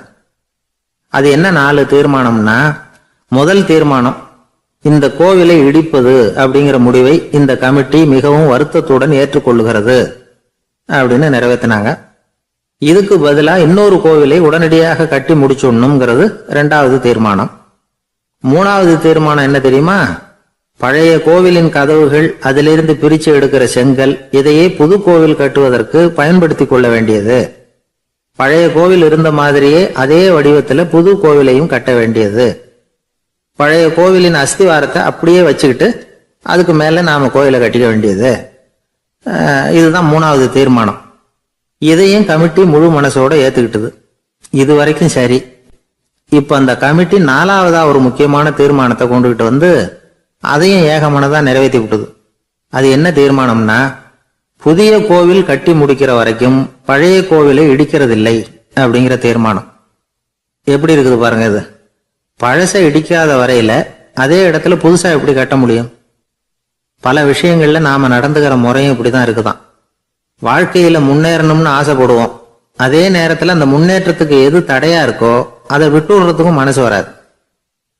வெளிநாட்டுல ஒரு பெரிய விருந்து நடந்துகிட்டு இருந்துதான். எல்லாரும் மது கோப்பையும் கையுமா அலைஞ்சுகிட்டு இருக்கிறாங்க. ஒருத்தர் மட்டும் கையில எதுவும் இல்லாம ரொம்ப நல்ல பிள்ளையா சாதுவா ஒரு ஓரமா தனியா உட்கார்ந்துருக்கிறார். அவர்கிட்ட நெருங்கி வாங்க மது சாப்பிடலாம் அப்படின்னு கூப்பிட்டாங்களாம். என்ன வற்புறுத்தாதீங்க, நான் என் மனசுக்குள்ள உறுதியா தீர்மானம் பண்ணிவிட்டேன் அப்படின்னாராம். என்ன தீர்மானம் பண்ணிருக்கீங்க அப்படின்னு கேட்டிருக்காங்க. ஏற்கனவே முழு போதையில் இருக்கும் பொழுது மறுபடியும் மது கோப்பையை தொடறதில்லை அப்படின்னு தீர்மானம் பண்ணிருக்கேன் அப்படின்னாராம். ஒரு ஊர்ல ஒரு பெரியவர் இருந்தார். ஒரு நாள் அவரை தேடி ஒருத்தர் வந்தார். ஐயா, நான் கடவுளை பரிபூர்ணமா நம்புறேன் அப்படின்னார். சரி, அந்த நம்பிக்கை உனக்கு எப்படி வந்ததுன்னு கேட்டார் இவர். அவர் சொல்ல ஆரம்பிச்சார். ஐயா, எனக்கு கல்யாணம் ஆகி 10 வருஷம் ஆச்சு. ஆனாலும் குழந்தை பாக்கியம் இல்லை. அதுக்கு என்ன காரணமா இருக்கும்னு நான் யோசனை பண்ணிட்டு இருந்தப்போ நண்பர் ஒருத்தர் ஒரு ஆலோசனை சொன்னார். உனக்கு மதப்பற்று இல்லை, எந்த கடவுளையுமே நம்ப மாட்டேங்கிற, அதுதான் காரணம். கடவுளை நம்பு, உனக்கு குழந்தை பாக்கியம் கிடைக்கும் அப்படின்னார். அவர் அப்படி சொன்னாரே தவிர எனக்கு சந்தேகம்தான். இருந்தாலும் அவர் சொன்னபடியும் நடந்துதான் பார்ப்போமே அப்படின்னு முடிவு பண்ணேன். கடவுளை நம்ப ஆரம்பிச்சேன். அந்த வருஷமே அழகான ஆண் குழந்தை பிறந்தது. எல்லாம் இறைவன் அருள் அப்படின்னார். இவர் இப்படி சொன்னதை கேட்டதும் அந்த பெரியவர் சொன்னார், நீ சொல்றதெல்லாம் சரிதான். இருந்தாலும் இந்த காலத்துல எந்த ஒரு காரியமா இருந்தாலும் அதை சோதனை செஞ்சு பார்த்துட்டு தான் ஒரு முடிவுக்கு வந்து சேர முடியும். அறிவுபூர்வமான முடிவு அதுவா தான் இருக்கும். அறிவியல் சோதனைகள் அப்படித்தான். ஒரு குறிப்பிட்ட விஷயத்தை பத்தி எத்தனை தடவை சோதனை பண்ணாலும் ஒரே முடிவு தான் கிடைக்கணும். அதுதான் சரியா இருக்கும். அதனால இப்ப மறுபடியும் ஒரு சோதனைன்னார். என்ன செய்யணும் அப்படின்னு கேட்டார் இவர். கடவுள்கிட்ட ஒரு பெண் குழந்தை வேணும்னு கேளு.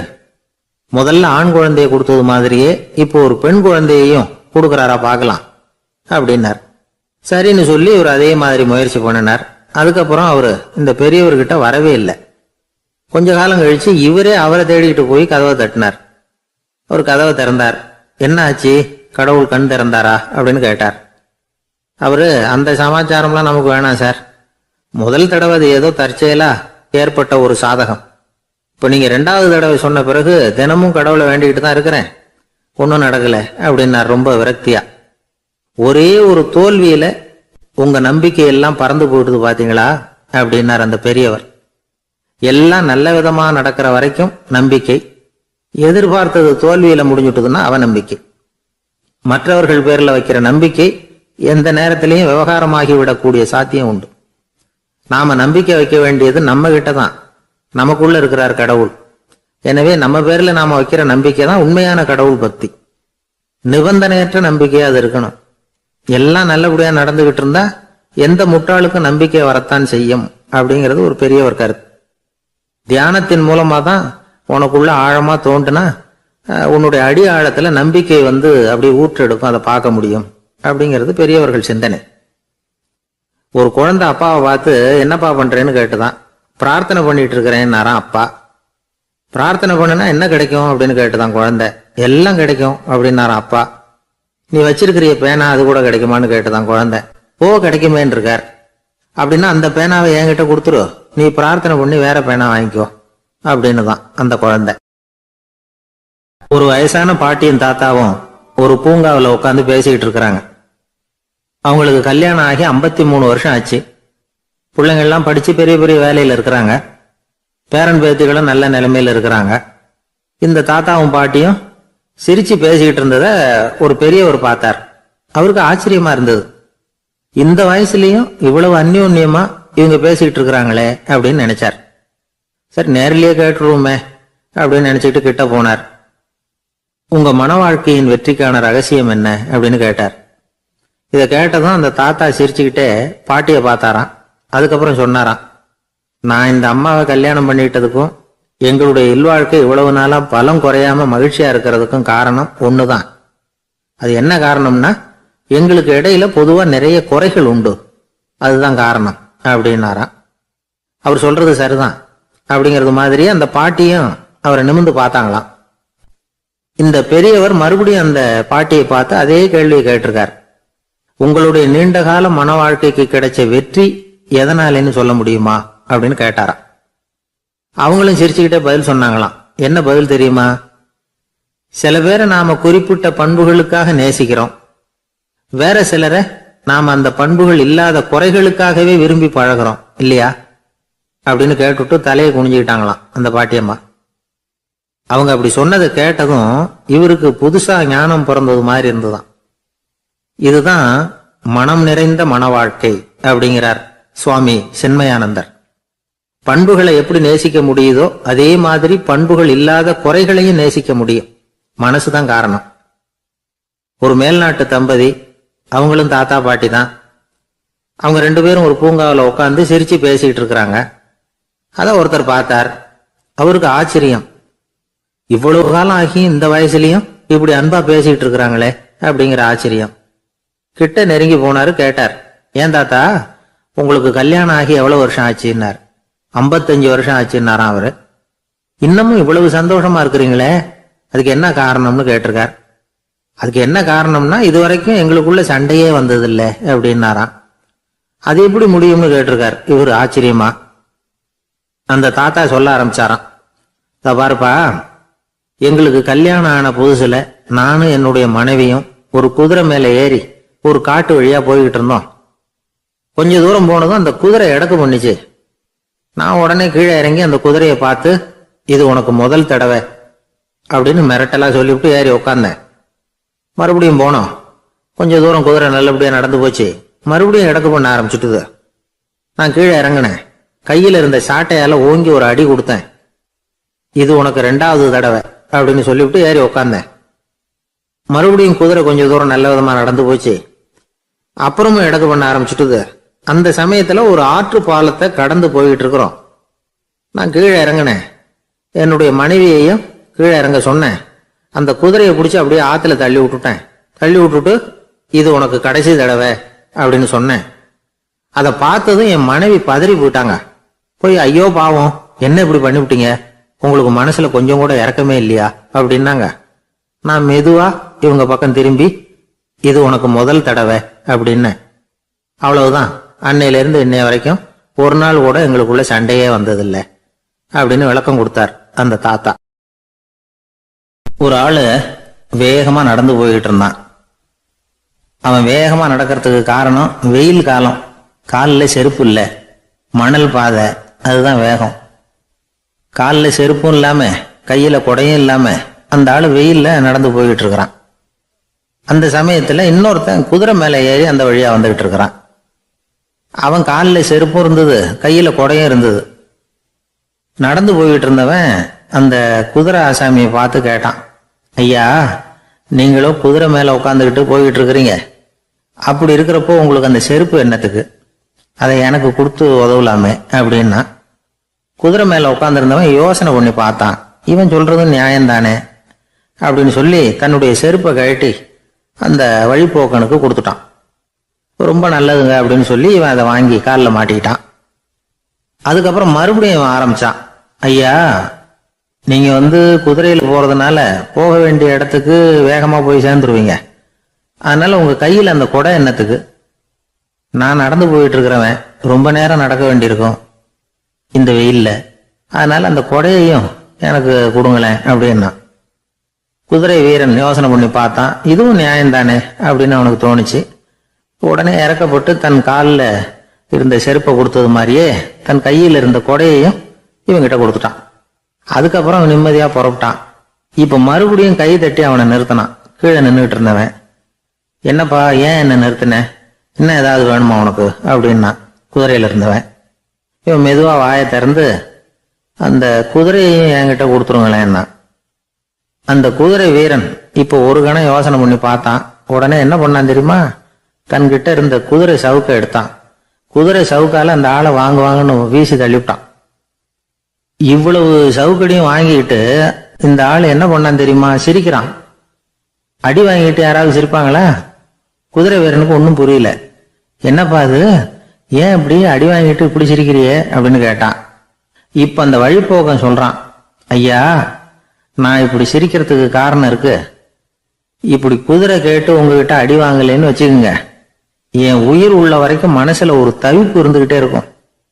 செருப்பையும் கொடையையும் கேட்ட உடனே கொடுத்தவன் குதிரையையும் கேட்டிருந்தா கொடுத்துருப்பானோ அப்படிங்கிற பேராசையில ஏங்கிக்கிட்டே இருந்திருப்பேன். இப்ப உங்ககிட்ட அடி வாங்கின பிறகு என்னுடைய அந்த சந்தேகம் தீர்ந்து போச்சு. என்னுடைய ஆசைக்கு எல்லை எது அப்படிங்கறத எனக்கு புரிஞ்சுட்டுது அப்படின்னு சொல்லிவிட்டு அவன் நடக்க ஆரம்பிச்சுட்டானான். ஆசைக்கும் எல்லை உண்டு அப்படிங்கிறத விளக்கறதுக்காக வாரியார் சுவாமிகள் சொல்ற கதை இது. இந்த காலத்திலயும் ஒருத்தன் அது மாதிரி கொடை செருப்போட குதிரையில போய்கிட்டு இருந்தான். எதிரில் நடந்து வந்தவன், ஐயா உங்க கொடையை எனக்கு கொடுங்களேன்னு கேட்டான். உடனே அவன் குதிரையிலிருந்து கீழே குதிச்சு அவனை சாட்டையால் அடிக்க ஆரம்பிச்சுட்டான். இன்னொருத்தர் அந்த வழியா வந்தவர் இதை பார்த்தார். ஏன்பா அவன் கேட்டான், உன்னால முடியலன்னா இல்லைன்னு சொல்லிட வேண்டியதுதானே, அதுக்காக ஏன் இப்படி அவனை போட்டு அடிக்கிறேன்னு கேட்டார். உங்களுக்கு விவரம் புரியாது சார், காலம் ரொம்ப கெட்டு போச்சு.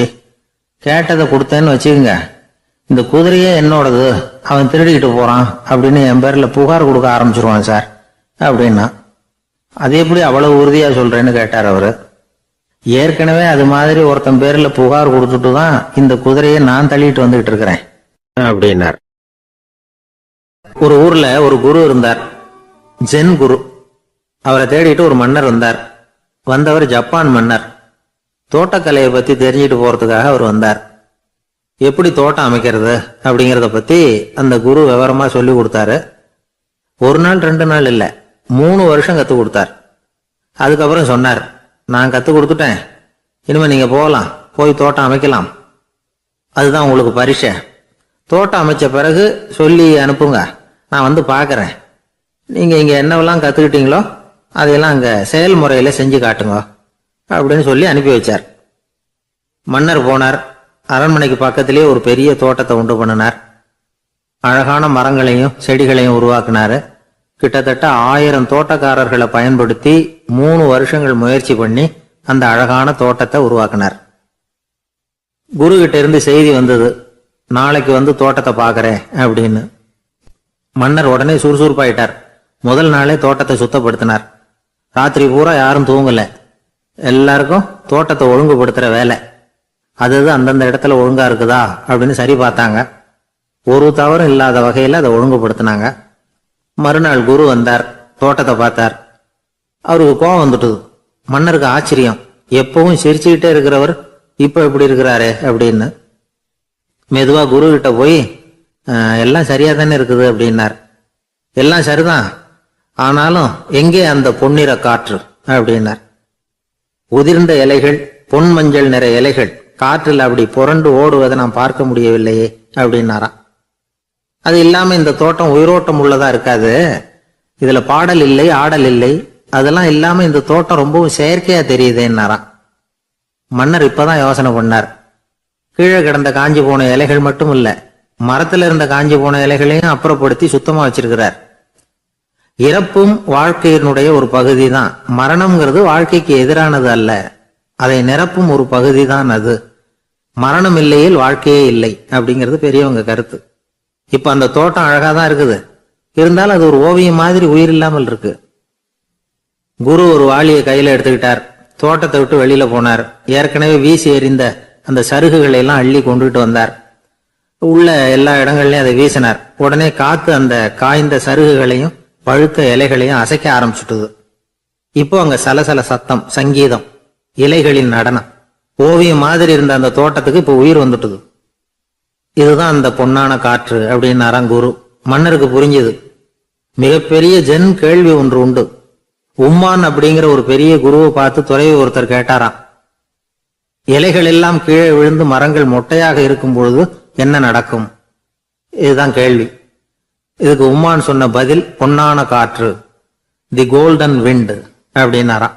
இதுக்கு என்ன விளக்கம்னா, உன்னுடைய எண்ணங்கள் எல்லாம் உன்னுடைய மனசிலிருந்து கீழே விழுந்து உனது உள்ளுணர்வானது மொட்டையாக நிற்கும் நிலைதான் அது. உனது வேர்களின் அருகில் காற்று வீசுகிறது.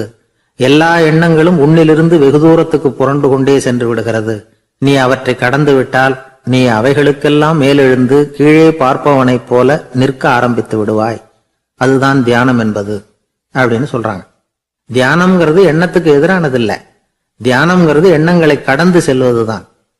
அதுக்கப்புறம் நாம பொன்னிற காற்றுல ஆட ஆரம்பிச்சிருவோம். இதுதான் பெரியவர்கள் சொல்றது. என்கிட்ட ஒருத்தர் வந்து தோட்டம் அமைக்கணும்னு யோசனை கேட்டு வந்தார். எல்லாம் சொல்லி கொடுத்தேன். செடிகள்லாம் செழிப்பா வளரணும்னா வேறு காயாம பாத்துக்குங்க, தினமும் தண்ணி விடுங்க அப்படின்னு சொல்லி அனுப்பி வச்சேன். ஒரு மாசம் கழிச்சு ஒரு தோட்டத்தை பாக்குறதுக்காக போனேன். போய் பார்த்தா எல்லா செடியும் வாடி கிடக்குது. என்னங்க இப்படி பண்ணிவிட்டீங்கன்னு. நீங்க சொன்னபடிதான் செஞ்சேன்னார். என்ன செஞ்சீங்கன்னு கேட்டேன்.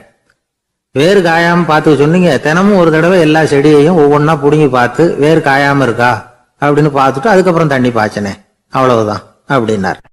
எனக்கு ஒரு சிநேகிதன், அவன் சொன்னான், டேய் என்னுடைய மாமனார் கூட தன்னுடைய பொண்ணை எனக்கு திருமணம் பண்ணி கொடுக்கறதுக்கு முன்னாடி ஒரு செய்தியை சொன்னார். பொய்ன்னு அப்புறமா தான் தெரிஞ்சது அப்படின்னா. என்ன சொன்னார்னு கேட்டோம். என் பொண்ணு மாசத்துக்கு ஒரு தடவை ஏதாவது கோபம் வந்தா கையில கிடைக்கிறத எடுத்து உங்க மேல எரிவா, நீங்க தான் அனுசரிச்சு நடந்துக்கணும்னு சொன்னார் அப்படின்னா. அப்படி அவர் சொன்னது பொய்யா அப்படின்னு கேட்டேன். ஆமா, அவர் மாசம் ஒரு தடவைன்னு அவர் சொன்னது பொய், தினம் ஒரு தடவை அப்படி செய்யறா, இதுதான் உண்மை அப்படின்னா. ஒரு சீடன் அந்த காலத்துல அஹிம்சைக்கு மரியாதை அதிகமா இருந்தது. இந்த காலத்துல இம்சைக்கு அதிக மரியாதை. ஒரு பெரியவர் இருந்தார்.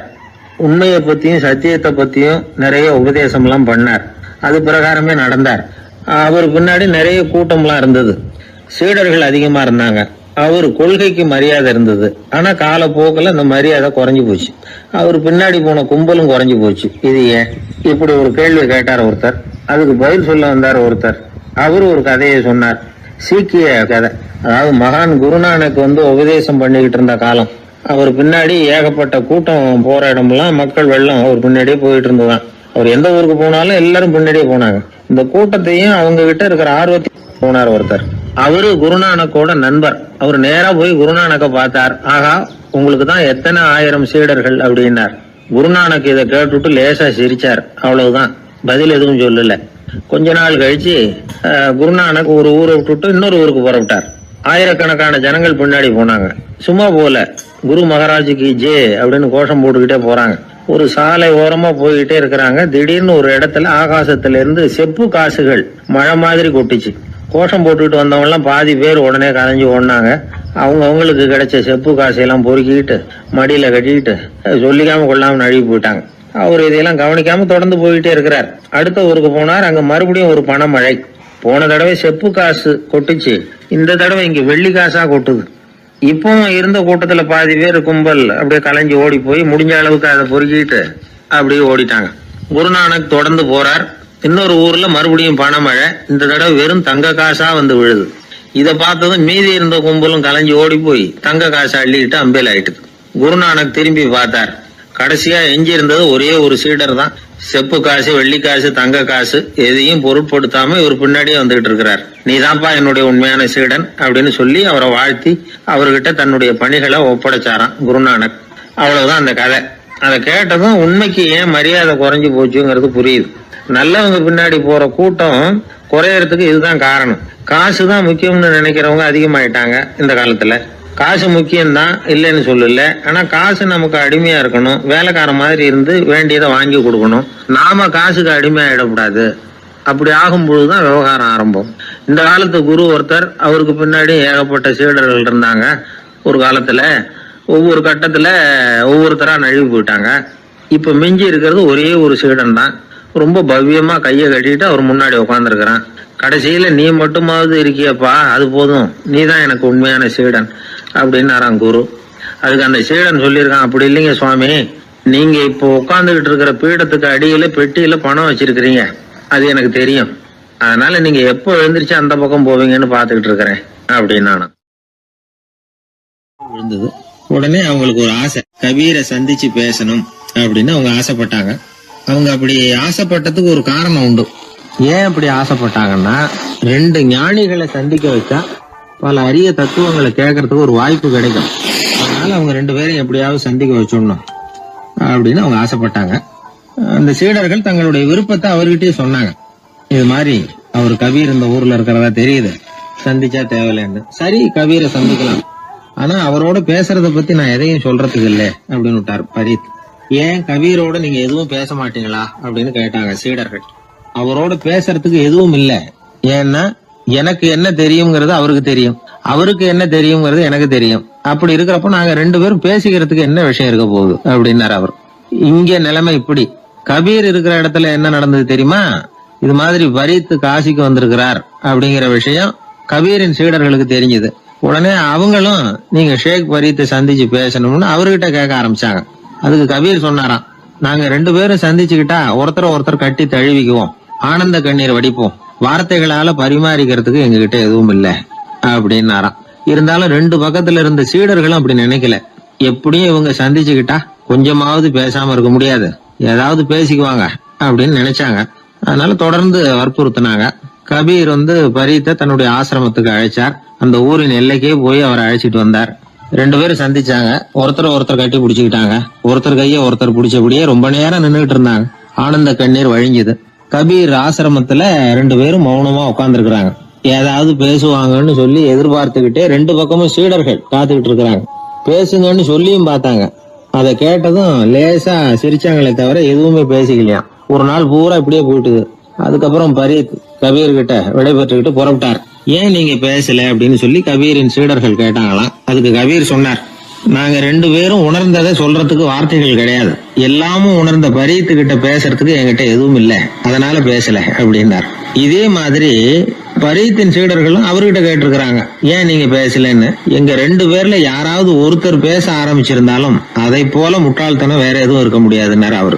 ஞானிகள் 2 பேரும் பேசி இருந்தா என்ன ஒரு தெளிவு கிடைக்குமோ அதை விட அதிகமான தெளிவு கிடைச்சுதான் சீடர்களுக்கு.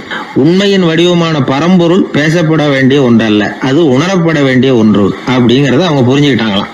ஒரு கணவனும் மனைவியும் ரொம்ப நாள் ஒருத்தர் பிரிஞ்சிருந்தாங்க. பல வருஷங்களுக்கு அப்புறம் அவங்க சந்திச்ச உடனே ஏதாவது பேசலாம்ல, பேசல. 2 பேருமே மௌனமா இருந்தாங்க. இந்த ஞானிகள் மாதிரி ஒருத்தர் ஆர்வமா பாத்துக்கிட்டாங்க, அவ்வளவுதான். அந்த கணவனை தனியா கூப்பிட்டுக்கிட்டு போய் ஒருத்தர் விசாரிச்சார், ஏன்பா இவ்வளவு நாள் கழிச்சு சந்திக்கிறீங்க, நீயாவது முதல்ல வாயை திறக்கப்படாதான்னார். அதுக்கு அவர் சொன்னார், ஏற்கனவே நான் வாயை திறந்ததுனால தானே சார் இவ்வளவு காலமும் பிரிஞ்சு இருக்கிறது மாதிரி ஆச்சு, அதனால அவசரப்படாம பொறுமையா இருக்கிறேன் அப்படின்னாராம். அதனால பேச்சு பெருசுதான், இருந்தாலும் மௌனம் அதை விட பெரியது அப்படிங்கறத ஒரு வாழ்வியல் உண்மையாக நாம புரிஞ்சுக்கணும்.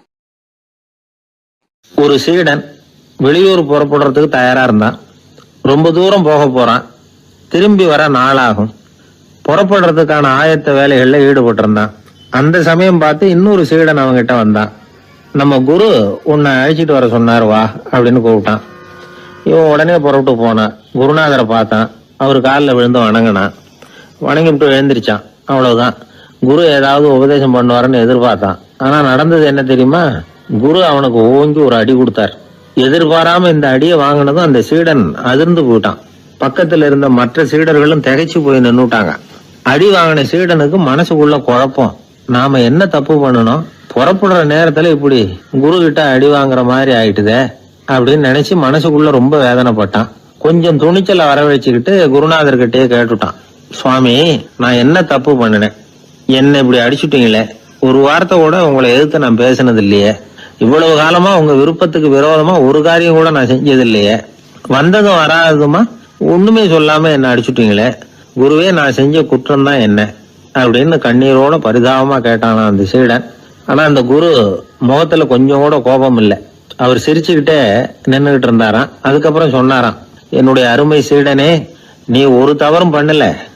நான் உன்னை அடிச்சது நீ ஏதோ தப்பு பண்ணிவிட்டேங்கிறதுக்காக இல்ல, நீண்ட பயணம் போக போறேன், ஞாபகமா ஏதாவது கொடுத்து அனுப்ப வேணாமா, நீ ஞானம் பெற்ற பிறகுதான் திரும்பி வரப்போறேங்கிறது எனக்கு தெரியும், அதுக்கு பிறகு உன்னை அடிக்க முடியுமா, அதனால இப்ப கிடைச்சிருக்கிற இந்த வாய்ப்பை பயன்படுத்திக்கிட்டேன், அப்போதைக்கு இப்பவே அடிச்சுட்டேன், அவ்வளவுதான், வேற ஒண்ணும் இல்லை அப்படின்னாராம்.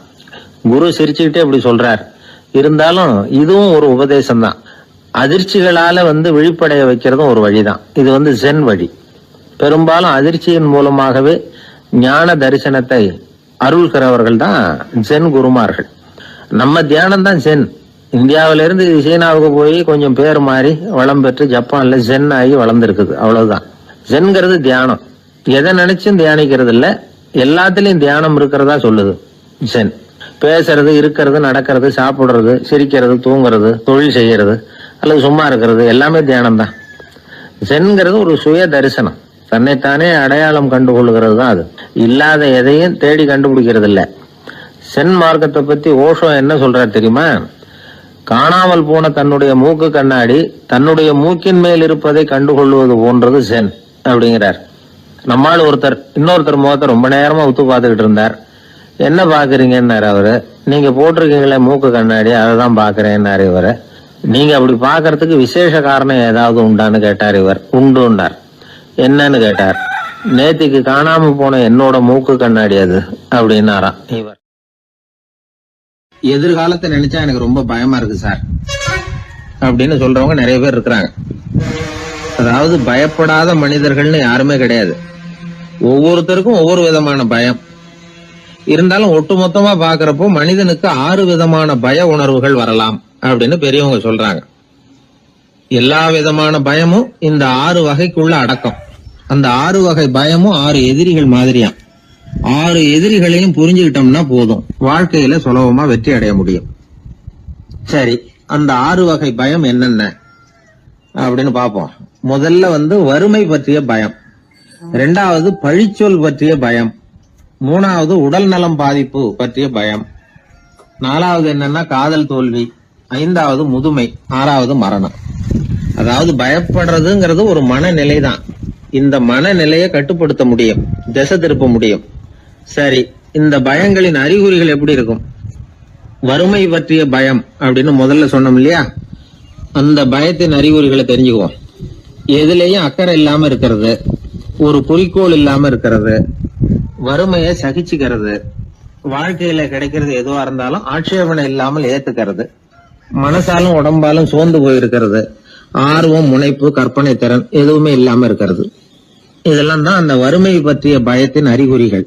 அடுத்தது ஒண்ணு பார்த்தோமே, பழிச்சொல் பற்றிய பயம். அதாவது அடுத்தவங்க நம்மளை குறை சொல்லி விடுவாங்களோ அப்படிங்கிற பயம். இதுக்கு அறிகுறி என்ன தெரியுமா?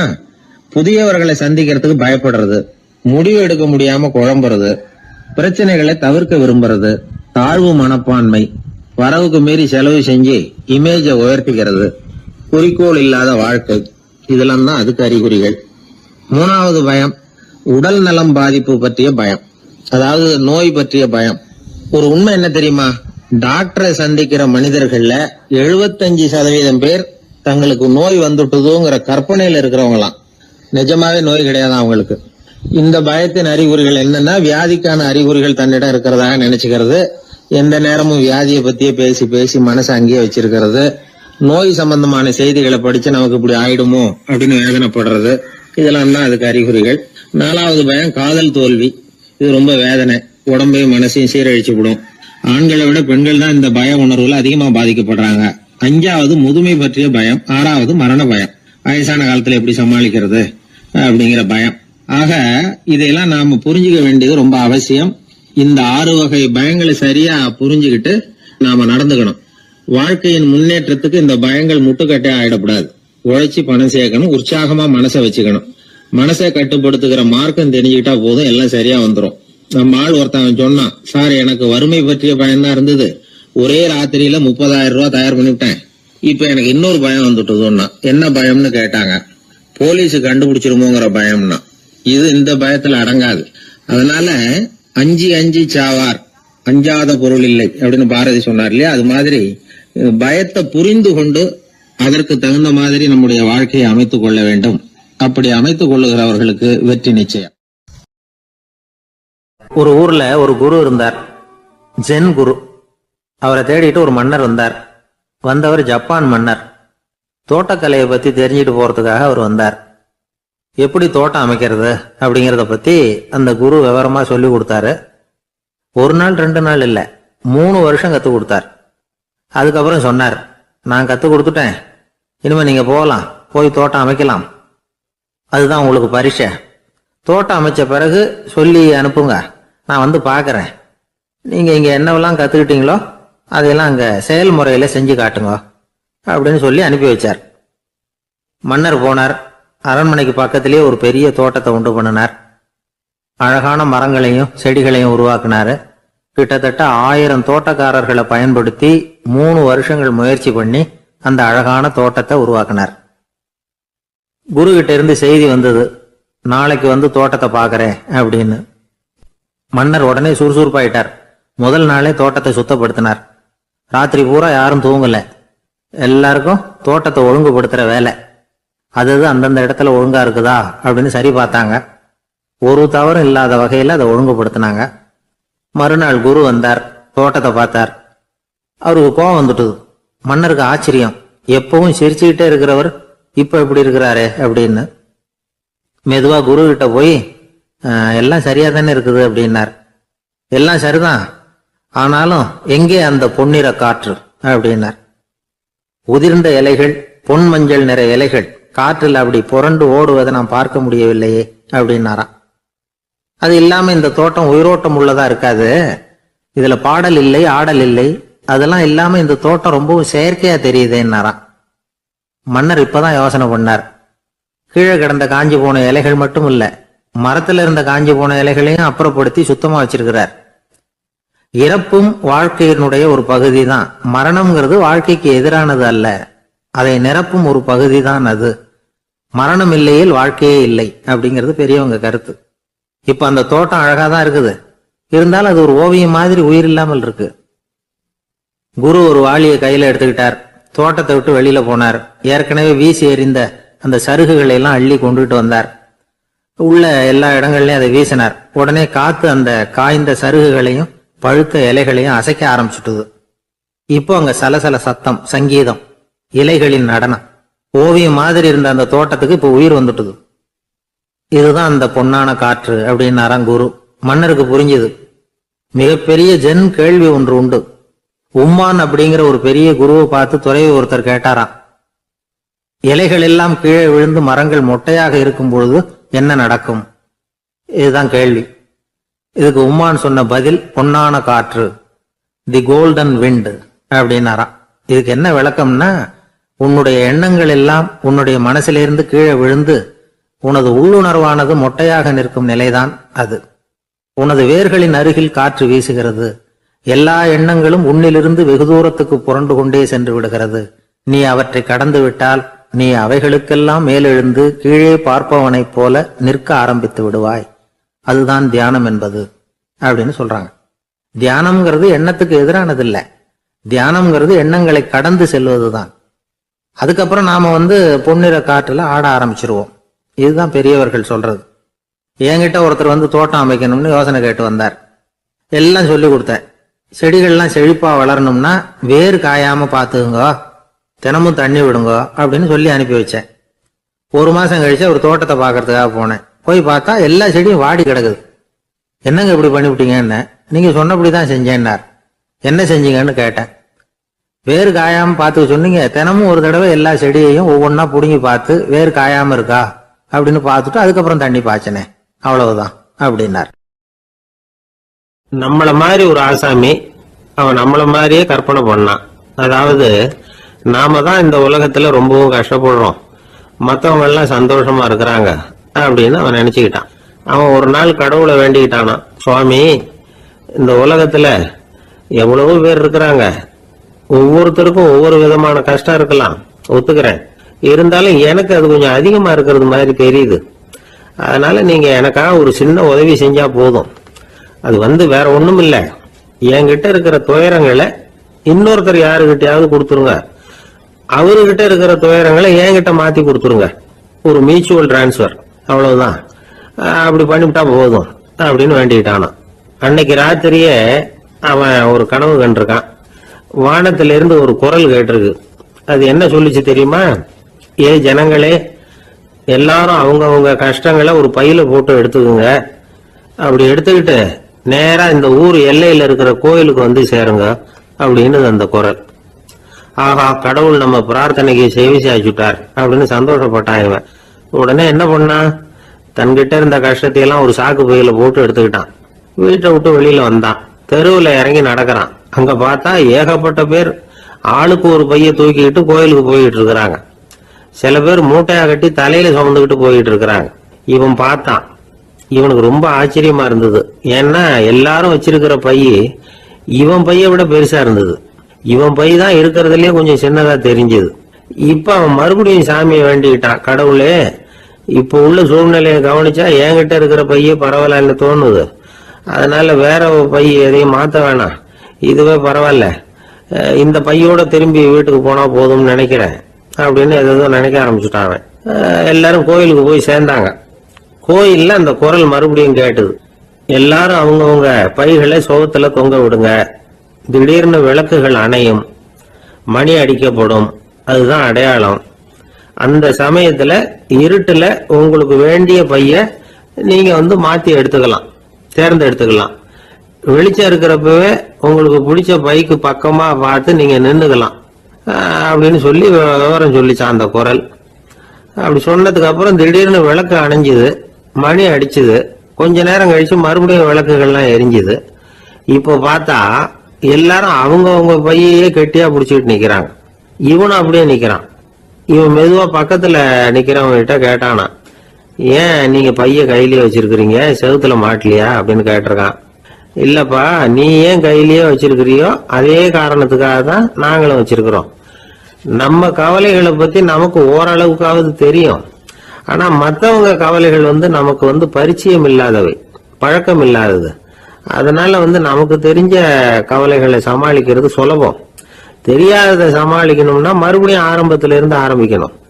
அதனால பழைய நண்பர்களோட வாழறது தான் மேல் அப்படின்னு ஆனான். அதுக்கப்புறம் அவன் தன்னோட பைய போதும்னு வீட்டுக்கு திரும்பி வந்துட்டானான். இது ஒரு பெரியவர் சொல்லி இருக்கிற கதை.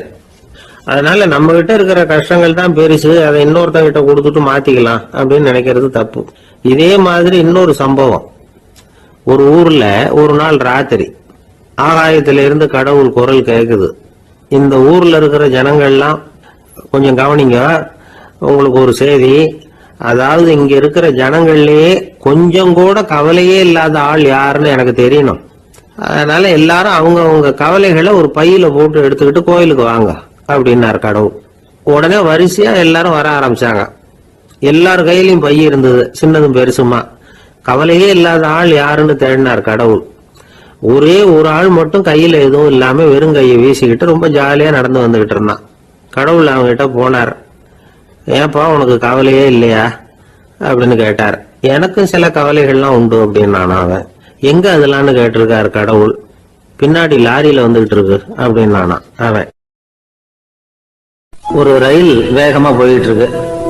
அது ஒரு ரயில்வே ஸ்டேஷன்ல கொஞ்ச நேரம் நின்னுது. அப்போ அதுல ஒரு ஆள் ஏறினார். தலையில ஒரு மூட்டையை வச்சிருந்தார்.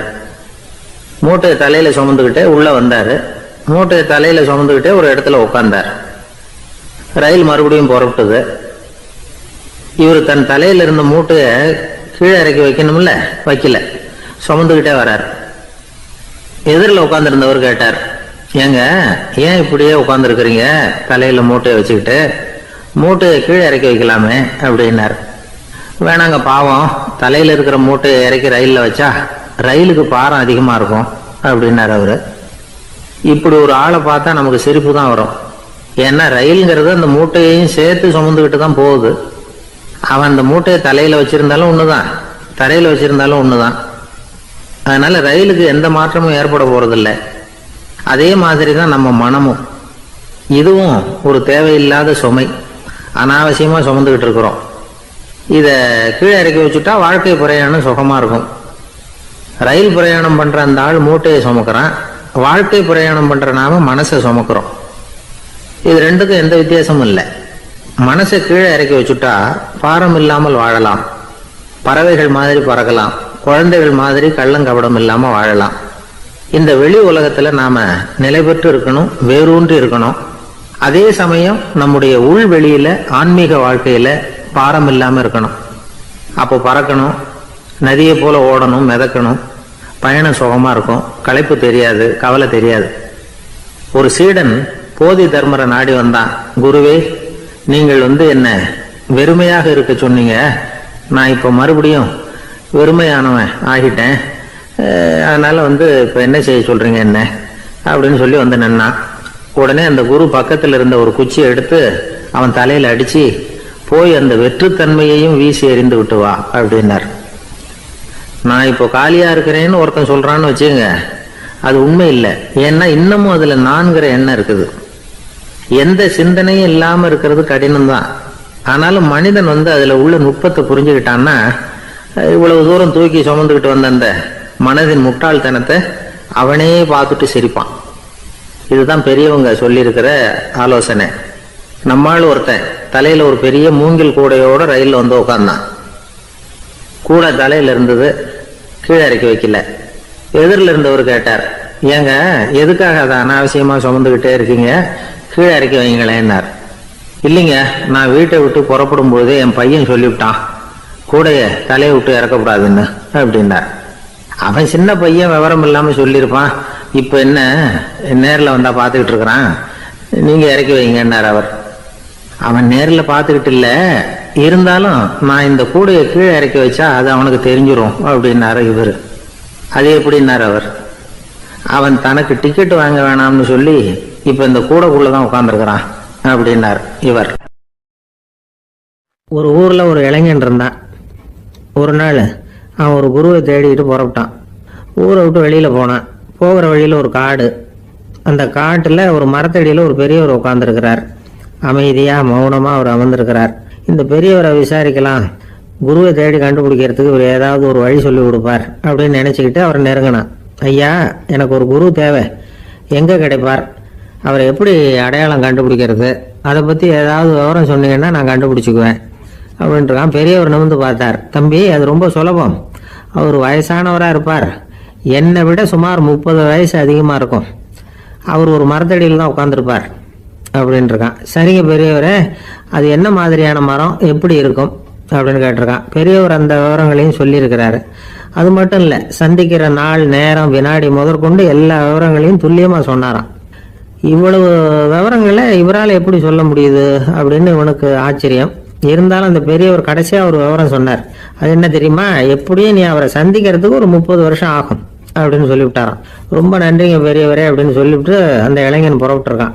இப்போ அவனுக்கு குரு பத்தின விவரம் எல்லாம் கிடைச்சிட்டுது, சந்திக்கிற நேரமும் தெரிஞ்சுட்டுது. ஆனா 30 வருஷம் அவரை தேடி அலைய வேண்டியிருக்குமே. அவன் தேட ஆரம்பிச்சான். காடு மலை எல்லாம் சுத்தி அலைஞ்சான். பல வருஷங்கள் தேடினான், அழுத்து போயிட்டான். கடைசியில அவனுக்கும் வயசாயிட்டுது. கடைசியில தன்னுடைய சொந்த ஊருக்கே திரும்பி போயிட்டு இருந்தான். அங்க ஒரு மரத்தடியில அவன் தேடிட்டு இருந்த குருநாதர் கிடைச்சார். யார் அவருன்னா, 30 வருஷத்துக்கு முன்னாடி வழி சொல்லி கொடுத்தாருல அதே பெரியவர். அவருக்கு இப்போ 30 வயசு அதிகமாக இருந்தது. அதே மரம், அன்னைக்கு பெரியவர் சொன்ன அடையாளம் இப்போ பொருத்தமா இருந்தது. இப்போ அந்த பெரியவர் சொன்னார், சரியா வந்து சேர்ந்துட்ட, வா, உனக்காக தான் நான் இவ்வளவு காலமும் காத்துக்கிட்டு இருந்தேன் அப்படின்னாராம். என்ன சொல்றீங்கன்றிருக்கான். 30 வருஷத்துக்கு முன்னாடி என்கிட்ட வந்தியே, அப்பவே என் காலம் வந்து முடிஞ்சு போயிருந்தது. அப்பவே என்ன உனக்கு அடையாளம் தெரியல, அதனால இவ்வளவு காலம் உனக்காக காத்துட்டு இருக்கும்படி ஆயிட்டுது அப்படின்னாராம். ஐயா, அப்பவே நீங்க சொல்லியிருக்கலாமே, இதுதான் 30 வருஷம் கழிச்சு நீ சந்திக்க போற இடம், நான் தான் உன்னுடைய குரு அப்படின்னு சொல்லியிருக்கலாமே அப்படின்ட்டுருக்கான். அந்த பெரியவர் சிரிச்சுக்கிட்டே அதுக்கு பதில் சொன்னாராம். நான் எவ்வளவோ விவரமா தான் சொன்னேன், நீ சரியா புரிஞ்சுக்கல. காரணம், அப்போ நீ போதுமான அளவுக்கு பக்குவம் பெற்றிருக்கவில்லை, அதனால புரியும் சக்தி இல்லாம போயிட்டுதப்போ 30 ஆண்டு காலம் நீ அலைஞ்சு தெரிஞ்சிருக்கிற. அது காரணமா இப்போ உனக்கு அந்த பக்குவம் வந்துட்டுது, அதனாலதான் அடையாளம் காண முடிஞ்சது, நானே உன்னுடைய குரு அப்படின்னாராம். இதுல இருந்து என்ன தெரியுதுன்னா, ஆன்மீகத்துல மாணவனாக சேர்றதுக்கு கூட ஒரு பக்குவத்தன்மை தேவைப்படுது. ஒரு பெரிய ஞானி, அவர்கிட்ட சீடனா இருக்க ஒருத்தன் வந்தான், எதிரில் நின்னான். ஞானி அவனை வெகு நேரம் உற்று பார்த்தார். அப்புறம் சொன்னார், சீடனா இருக்கிறது ரொம்ப சிரமம்னார். நான் தயாரா இருக்கிறேன்னா.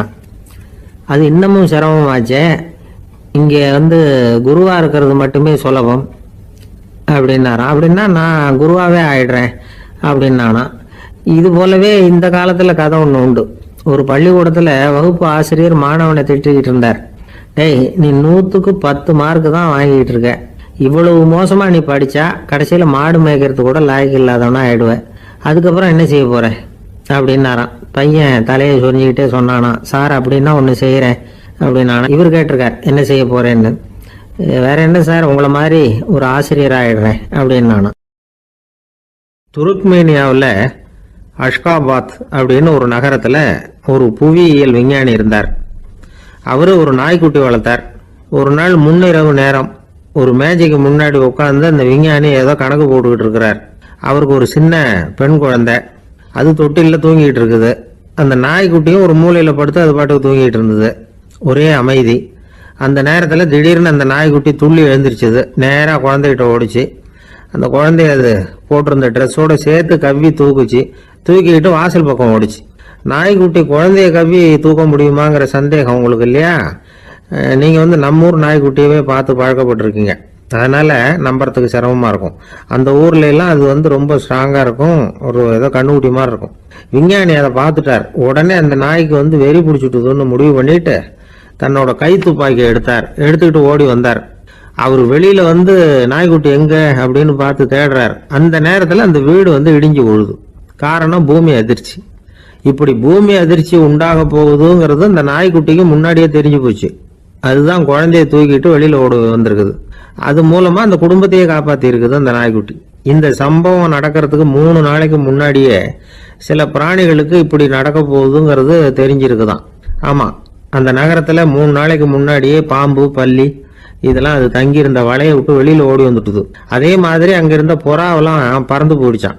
இதே மாதிரி யுகோஸ்லோவியாவில் கூட ஒரு நகரம், அங்க ஒரு நாள் ராத்திரி ஒரு மிருக காட்சி சாலையில திடீர்னு ஒரு பெரிய கலவரம், கூச்சல், குழப்பம். அங்க இருந்த கழுதை, புலி, யானை, பறவை எல்லாம் கண்ணாபின்னான்னு கத்த ஆரம்பிச்சுட்டுது. நீர் யானை அதுக்குன்னு போட்டிருந்த தடுப்பையே தாண்டி குதிச்சு வெளியில வந்துட்டுதான்.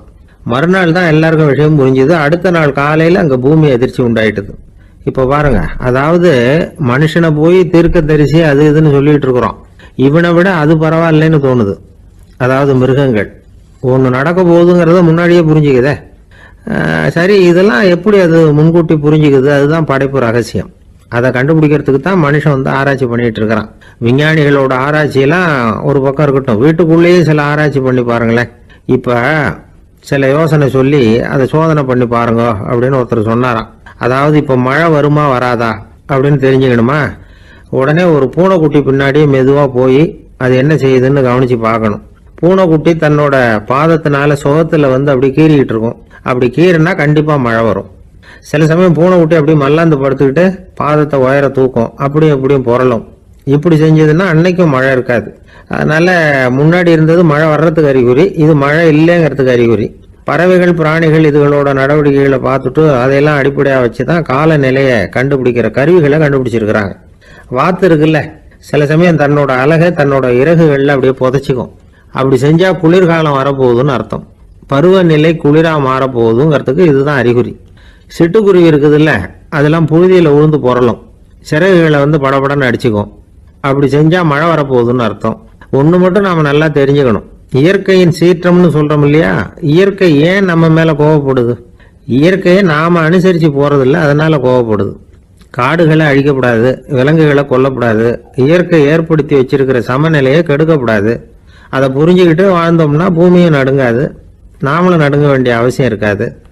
ஒருத்தர் இருந்தார், சாராய கடைக்கு போனாராம், நிறைய சாப்பிட்டார். அப்புறம் சொன்னார், இது ரொம்ப அற்புதமான சரக்கு போல இருக்கு. உள்ள போன உடனே இந்த பூமியே நடுங்கிறது மாதிரி இருக்கு எனக்கு அப்படின்னாராம். இதுக்கு கடைக்காரர் சொல்லியிருக்கார், நீங்க சாப்பிட்டது வெறும் பச்சை தண்ணி தாங்க, இப்ப ஏற்பட்டிருக்கிறது நிஜம் பூமி அதிர்ச்சி அப்படின்னாராம். ஒருத்தர் ரொம்ப அவசரமா போயிட்டு இருந்தார். எங்க சார் போறீங்கன்னு கேட்டோம். எனக்கு வேண்டியப்பட்ட ஒருத்தருக்கு குழந்தை பிறந்திருக்கிறதாக செய்தி வந்திருக்கு, அதுதான் ஆஸ்பத்திரிக்கு போயிட்டு இருக்கேன், பார்த்துட்டு வரலாம்னு அப்படின்னார். அப்படின்னா கொஞ்சம் இப்படி உட்காருங்க அப்படின்னோம். சில விவரம்லாம் சொல்றேன், கேட்டுட்டு போங்க அப்படின்னோம். உட்காந்தார். அப்புறம் சொல்ல ஆரம்பிச்சோம். புதுசா பிறந்திருக்கிற ஒரு குழந்தைய பார்க்க போறதுன்னா அது சாதாரண விஷயம் இல்லை, அதுல ரொம்பவும் கவனமா நடந்துக்கணும்.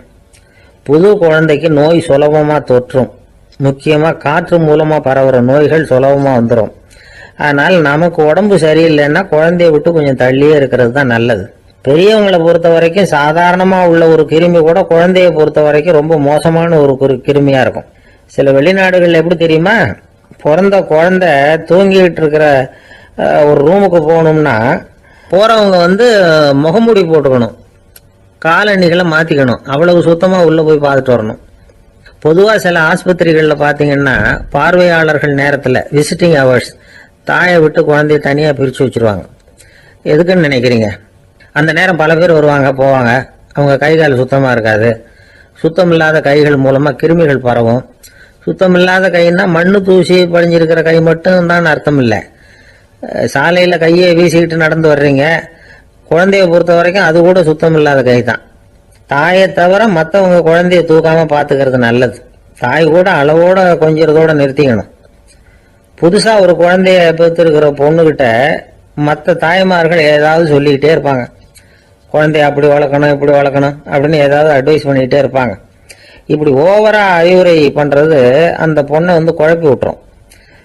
அதனால் அப்படிலாம் பண்ணக்கூடாது. அந்த பெண்ணே ஏதாவது கேட்டால் கூட டாக்டர் சொல்ல வேண்டிய விவரங்களை எல்லாம் நாமே சொல்லிக்கிட்டு இருக்கக்கூடாது.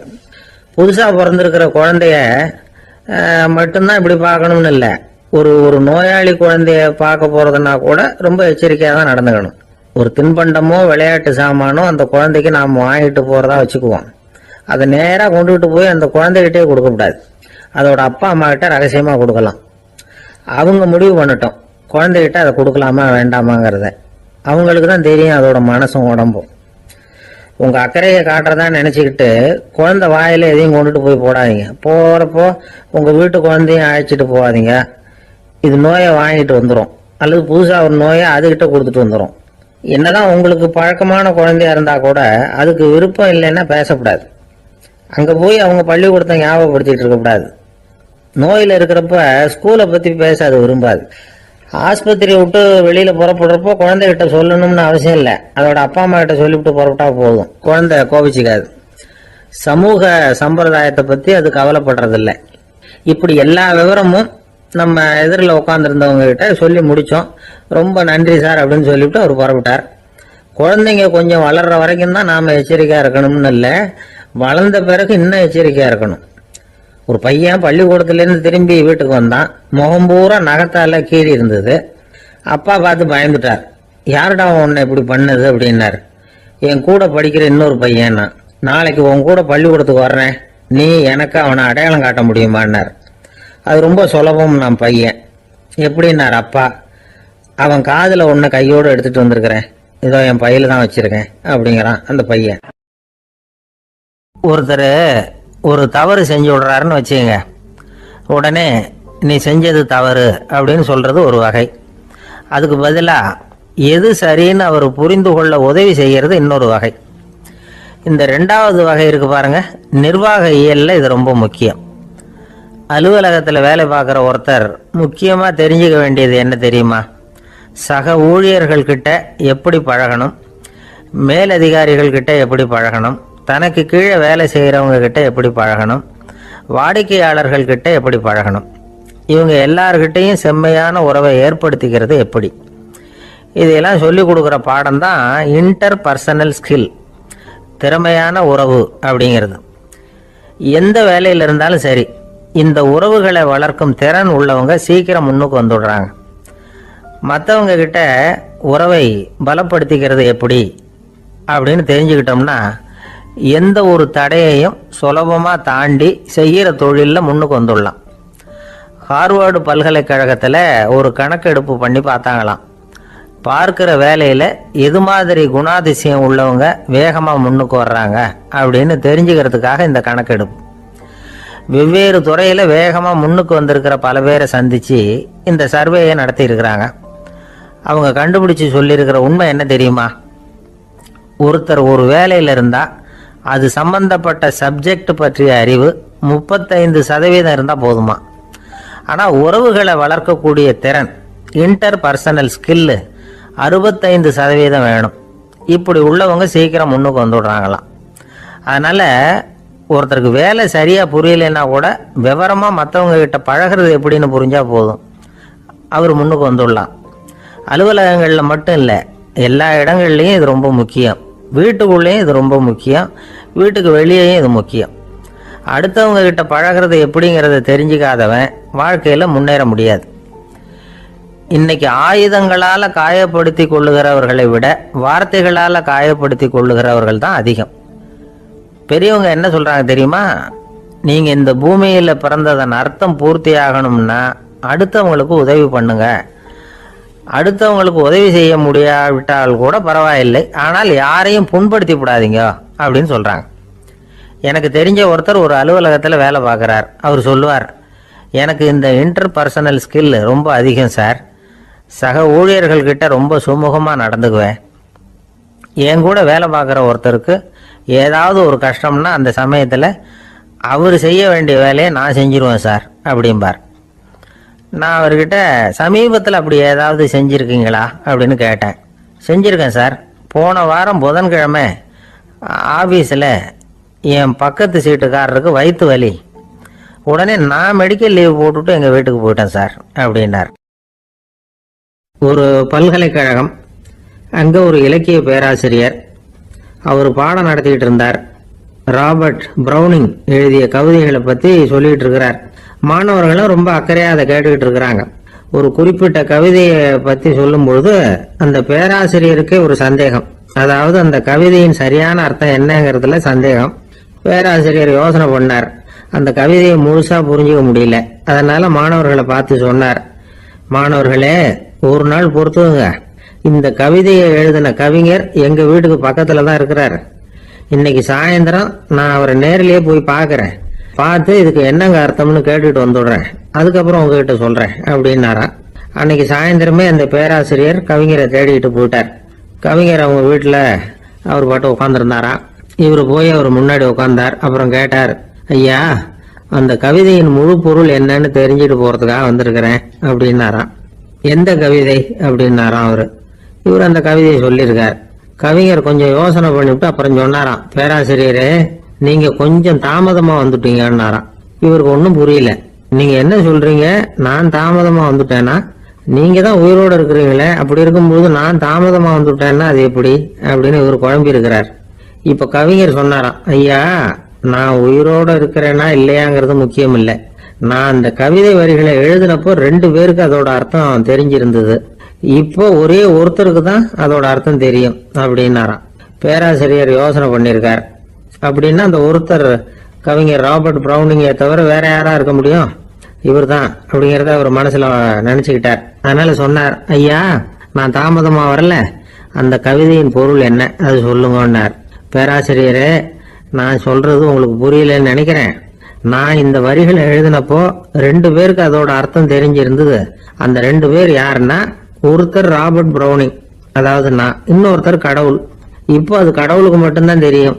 நானே இதை பத்தி பல தடவை யோசனை பண்ணி பார்த்தேன். இது ரொம்ப அழகானது, ஆனாலும் ரொம்ப வழுக்கலானது. அதை பிடிச்சிட்டோம்னு நினைச்சிட்டு இருக்கும் பொழுதே காத்து மாதிரி அது உங்ககிட்ட இருந்து ஓடி போயிடுது. எனக்கு ரொம்ப வருத்தமா தான் இருக்குது. நிச்சயமா நான் தான் இந்த வரிகளை எழுதியிருக்கிறேன். அதுல அர்த்தம் இருக்குங்கிறது எனக்கு தெரியும். அதை நான் உணர்றேன். ஆனா நீங்க என்ன மன்னிக்கணும். எனக்கே கூட அதை என்னால விளக்க முடியல. அப்படி இருக்கும்போது உங்களுக்கு எப்படி அதை நான் விளக்க முடியும் அப்படின்னு அந்த கவிஞர்.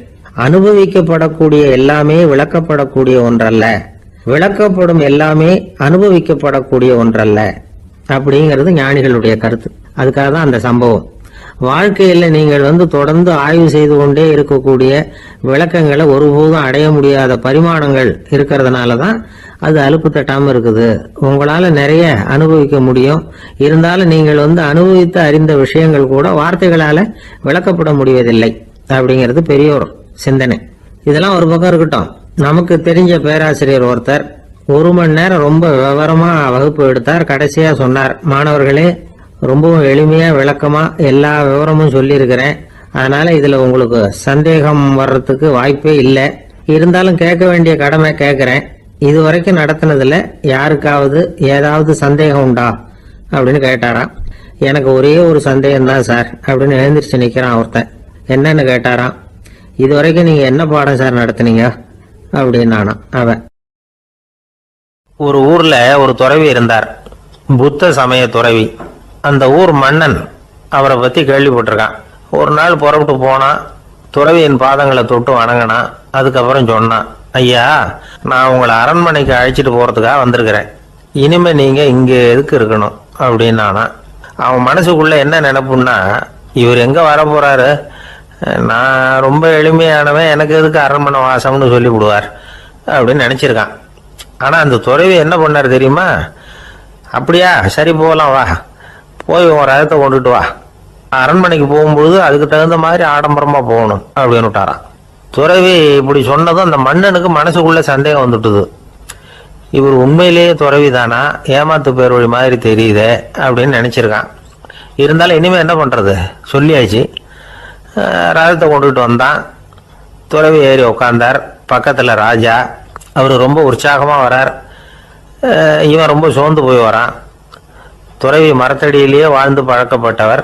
அரண்மனையில எளிமையா ஒரு இடத்துல உட்காந்துக்குவார் அப்படின்னு நினைச்சான். ஆனா அப்படி இல்லை. அரண்மனைக்கு வந்த உடனே அந்த துறவி அதை கொண்டுட்டு வா இதை கொண்டுட்டு வான்னு சொல்லி உத்தரவு போட ஆரம்பிச்சுட்டார். அரண்மனையில இருந்தா அரசனை மாதிரி இருக்கணும் அப்படிங்கிறார். ராத்திரி பூரா சௌரியமா தூங்கினார். பகல்ல அரண்மனை தோட்டத்துல உலா வேண்டியது, நீச்சல் குளத்துல குளிக்க வேண்டியது, இப்படியே பொழுது போக்கிட்டு இருக்கிறார். அந்த அரண்மனையில துறவி மகிழ்ச்சியா இருக்கிறார். மன்னனால அப்படி இருக்க முடியல. அவருக்கு எந்த கவலையும் இல்லை, இவனுக்கு அரசாங்க கவலைகள். துறவி அப்படி இருக்கிறத இவனால தாங்கிக்க முடியல. ஒரு நாள் அவர்கிட்டயே போய், நான் உங்ககிட்ட கொஞ்சம் பேசணும் நானா. துறவி பார்த்தார். நான் இந்த அரண்மனைக்கு வரும்பொழுதே நீ என்னமோ என்கிட்ட கேட்கணும்னு நினைச்ச. ஏன் கால தாமதம்? நீ அனாவசியமா உன்னையே தொந்தரவு பண்ணிட்டு இருக்கிற. நீ கவலையா இருக்கேங்கிறது எனக்கு புரியுது. நான் மரத்தடியில் இருந்தப்போ கூட என்னை அடிக்கடி சந்திச்சுக்கிட்டு இருப்ப. ஏதாவது விளக்கம் கேட்கறது உண்டு. இங்க வந்த பிறகு என்னை சந்திக்கிறது கூட அபூர்வமா போயிட்டுது. நீ இப்போ என்ன கேட்க போறேங்கிறது எனக்கு தெரியும், இருந்தாலும் கேள் அப்படின்னாராம். வேற ஒண்ணும் இல்லைங்க, இப்போ உங்களுக்கும் எனக்கு என்ன வித்தியாசம்? 2 பேரும் அரண்மனையில தான் இருக்கிறோம். நீங்க மகிழ்ச்சியா இருக்கிறீங்க, நான் அப்படி இருக்க முடியல. இவ்வளவுக்கும் நீங்க முன்னாடி இருந்தது மாதிரி இல்லை. தினமும் தங்க தேர் கேட்குறீங்க, உயர்தரமான ஆடைகள் அணிகிறீங்க, சுவையான சாப்பாடு. இப்படி இருக்கிறப்போ உங்களுக்கு எனக்கு என்ன வித்தியாசம்? இதுதான் மன்னனுடைய கேள்வி. இதுக்கு பதில் சொல்றேன், என் கூட புறப்பட்டு வா, இந்த நகரத்துக்கு வெளியில போவோம் அப்படின்னு சொல்லி அரசனை கூப்பிட்டுக்கிட்டு ஊர் எல்லைக்கு சேர்ந்தார் துறவி. அங்க போய் சொன்னார், இதை பாருப்பா, இந்த இடத்த தான் தேடிட்டு இருந்தேன். இனிமே நான் திரும்பி வர போறதில்ல. நீ என்னோட வர்றியா திரும்பி போறியா அப்படின்னார். நான் எப்படிங்க உங்க கூட வர முடியும்? என்னுடைய நாடு, என்னுடைய சொத்துக்கள், மனைவி, மக்கள் எல்லாத்தையும் விட்டுட்டு எப்படிங்க வர்றதுன்னா. இப்ப அந்த துறவி சொன்னார், இப்ப வித்தியாசத்தை தெரிஞ்சுக்கிட்டியா? நான் அரண்மனையில் இருந்தேன், எல்லா வித பொருள்களும் உடையவனா இருந்தேன். ஆனா எதையும் சொந்தம் கொண்டாடுறவனா இருக்கல. ஆனா நீ அப்படி இல்லை, எல்லாத்தையும் சொந்தம் கொண்டாடிட்டு இருக்கிற. இதுதான் நமக்குள்ள வித்தியாசம் அப்படின்னு சொன்னார். அரண்மனை ஆடைகளை அப்படியே களைஞ்சார், அரசங்கிட்ட கொடுத்தார். உன்னுடைய ஆடைகளை நீயே வச்சுக்கோன்னார். அவர் பாட்டுக்கு நடந்து போனார், திரும்பியே பார்க்கல. அரசனுக்கு அப்பதான் தன்னுடைய அறியாமை விளங்குச்சான். இதுல இருந்து நாம புரிஞ்சுக்க வேண்டியது என்னன்னா, இந்த உலகத்துல எத்தனையோ பொருள்கள், அதையெல்லாம் முறையா பயன்படுத்தினா மகிழ்ச்சி. அதை விட்டுட்டு அதுக்கெல்லாம் சொந்தம் கொண்டாட ஆரம்பிச்சா கவலை. நம்ம ஆட்கள் சொந்தம் கொண்டாடுற விதமே தனி. ஒரு ஆளு இன்னொருத்தங்கிட்ட ஒரு கொடை கடன் வாங்கியிருந்தான், திருப்பி கொடுக்கல. கொடையை கொடுத்தவன் கேட்டான், என்கிட்ட கடன் வாங்கினிய கொடை, அதை கொஞ்சம் திருப்பி தர்றியான்னா. அது உனக்கு இப்போ அவசரமா தேவைப்படுதா அப்படின்னு கேட்டான் இவன். எனக்கு தேவைப்படல, அந்த கொடையை நான் யாருக்கிட்ட வாங்கியிருந்தேனோ அவனுக்கு இப்போ அது அவசரமா தேவைப்படுது அப்படின்னானா அந்த ஆள். ஒரு சராசரி மனிதனுடைய இயல்பு என்ன? இன்பம் வந்தா துள்ளி குதிப்பான், துன்பம் வந்தா சோர்ந்து போய் ஒரு மூலையில உட்காந்துருவான். இவன் தான் சராசரி மனிதன். ஆனா ஒருத்தன் இன்பம் வந்தா அதுக்காக மகிழ்ச்சி அடையறதில்ல, துன்பம் வந்தா அதுக்காக சோர்ந்து போறதில்ல அப்படின்னு வச்சுக்கோங்க. அப்படி இருந்தா அவன் சாதாரண ஆள் கிடையாது. ஒரு ஊர்ல ஒரு ஞானி இருந்தார். அவரை தேடிட்டு ஒரு பெரியவர் வந்தார். ஐயா, ஞானத்துல சிறந்த ஞானம் எது அப்படின்னு கேட்டாராம். இதுக்கு அந்த ஞானி என்ன பதில் சொன்னார் தெரியுமா? இன்பத்தினால மகிழ்ச்சி அடையாமலும் துன்பத்தினால சோர்வு அடையாமலும் இருக்கிறது தான் அந்த ஞானம், பெரிய ஞானம் அப்படின்னாராம். சரி சுவாமி, அப்படிப்பட்ட ஞானம் உங்களுக்கு எப்படி வந்ததுன்னு கேட்டிருக்காரு இவர். அதை நான் ஒரு கழுதைகிட்ட இருந்து கற்றுக்கிட்டேன் அப்படின்னாராம் அவர். இவருக்கு ஒன்றும் புரியல, ஒரு மாதிரியா முழிச்சிருக்கிறார். இதை அவர் புரிஞ்சுக்கிட்டார். நீங்கள் நாளைக்கு காலையில் நம்முடைய ஆசிரமத்துக்கு வாங்க, புரிய வைக்கிறேன்னாராம். சரின்னு அவர் போயிட்டார். மறுநாள் காலையில் ஆசிரமத்துக்கு சேர்ந்தார். ஞானி அவரை கூப்பிட்டு உட்கார வச்சார். வாங்க இப்படி உட்காருங்க, கொஞ்ச நேரத்தில் இந்த வழியாக ஒரு கழுதை போகும், அதை கவனித்து பாருங்கன்னாராம். இவருக்கு இன்னமும் ஒன்றும் புரியாமல் போச்சு, ஒரே குழப்பம். இருந்தாலும் அந்த ஞானி சொன்னது மாதிரியே உட்காந்துருக்கிறார். கொஞ்ச நேரத்தில் அந்த வழியாக ஒரு கழுதை போச்சு. அது முதுக நிறைய அழுக்கு மூட்டைகள், அதை சுமந்துக்கிட்டு போகுது. ஒரு செலவு தொழிலாளி அதை ஓட்டிகிட்டு போகிறார். கொஞ்சம் தூரத்தில் ஒரு ஆறு இருக்குது. அங்கே போய் துணியெல்லாம் சுத்தப்படுத்திக்கிட்டு சாயந்தரமாக திரும்பி இந்த வழியாக வருவாங்க. ஞானி சொன்னது மாதிரியே இந்த பெரியவர் அழுக்கு மூட்டையை சுமந்துக்கிட்டு போகிற அந்த கழுதையை கவனிச்சார். கழுதை போயிட்டுது. அதுக்கப்புறம் ஞானியை திரும்பி பார்த்தார். இப்போ அந்த ஞானி சொன்னார், சாயந்தரம் வரைக்கும் நீங்கள் இங்கேயே இருக்கணும்னார். அதே மாதிரி இவர் இருந்தார். சாயந்தரமாக அந்த ஞானி சொன்னார், ஐயா, இப்போ கொஞ்ச நேரத்தில் அந்த கழுதை இந்த வழியாக திரும்பி வரும், அதையும் கவனித்து பாருங்கன்னார். இவரும் கவனிச்சு பார்க்குறார். கழுதை வந்தது. அது முதுகில் சலவை செய்யப்பட்ட துணி மூட்டை. அது பாட்டுக்கு சுமந்துக்கிட்டு போய்கிட்டு இருக்குது. பெரியவருக்கு ஒன்றும் புரியல, பொறுமை இழந்துட்டார். சரி சுவாமி, இந்த கழுதைக்கும் உங்கள் ஞானத்துக்கும் என்ன சம்பந்தம் அப்படின்னார். இப்போ அந்த ஞானி விளக்கினார்.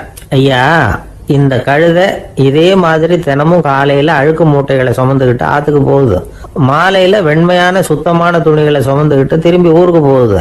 காலையில் இது போகும்பொழுது முதுகில் அழுக்கு மூட்டைகளை சுமந்துக்கிட்டு போகிறோமேங்கிற வருத்தமும் அதுக்கு கிடையாது. சாயந்தரம் திரும்பி வரும்பொழுது சுத்தமான துணிகளை சுமந்துக்கிட்டு வர்றோமேங்கிற மகிழ்ச்சியும் அதுக்கு இல்லை. இதை பார்த்து தான் நானும் அது மாதிரி ஞானத்தை கற்றுக்கிட்டேன் அப்படின்னாராம்.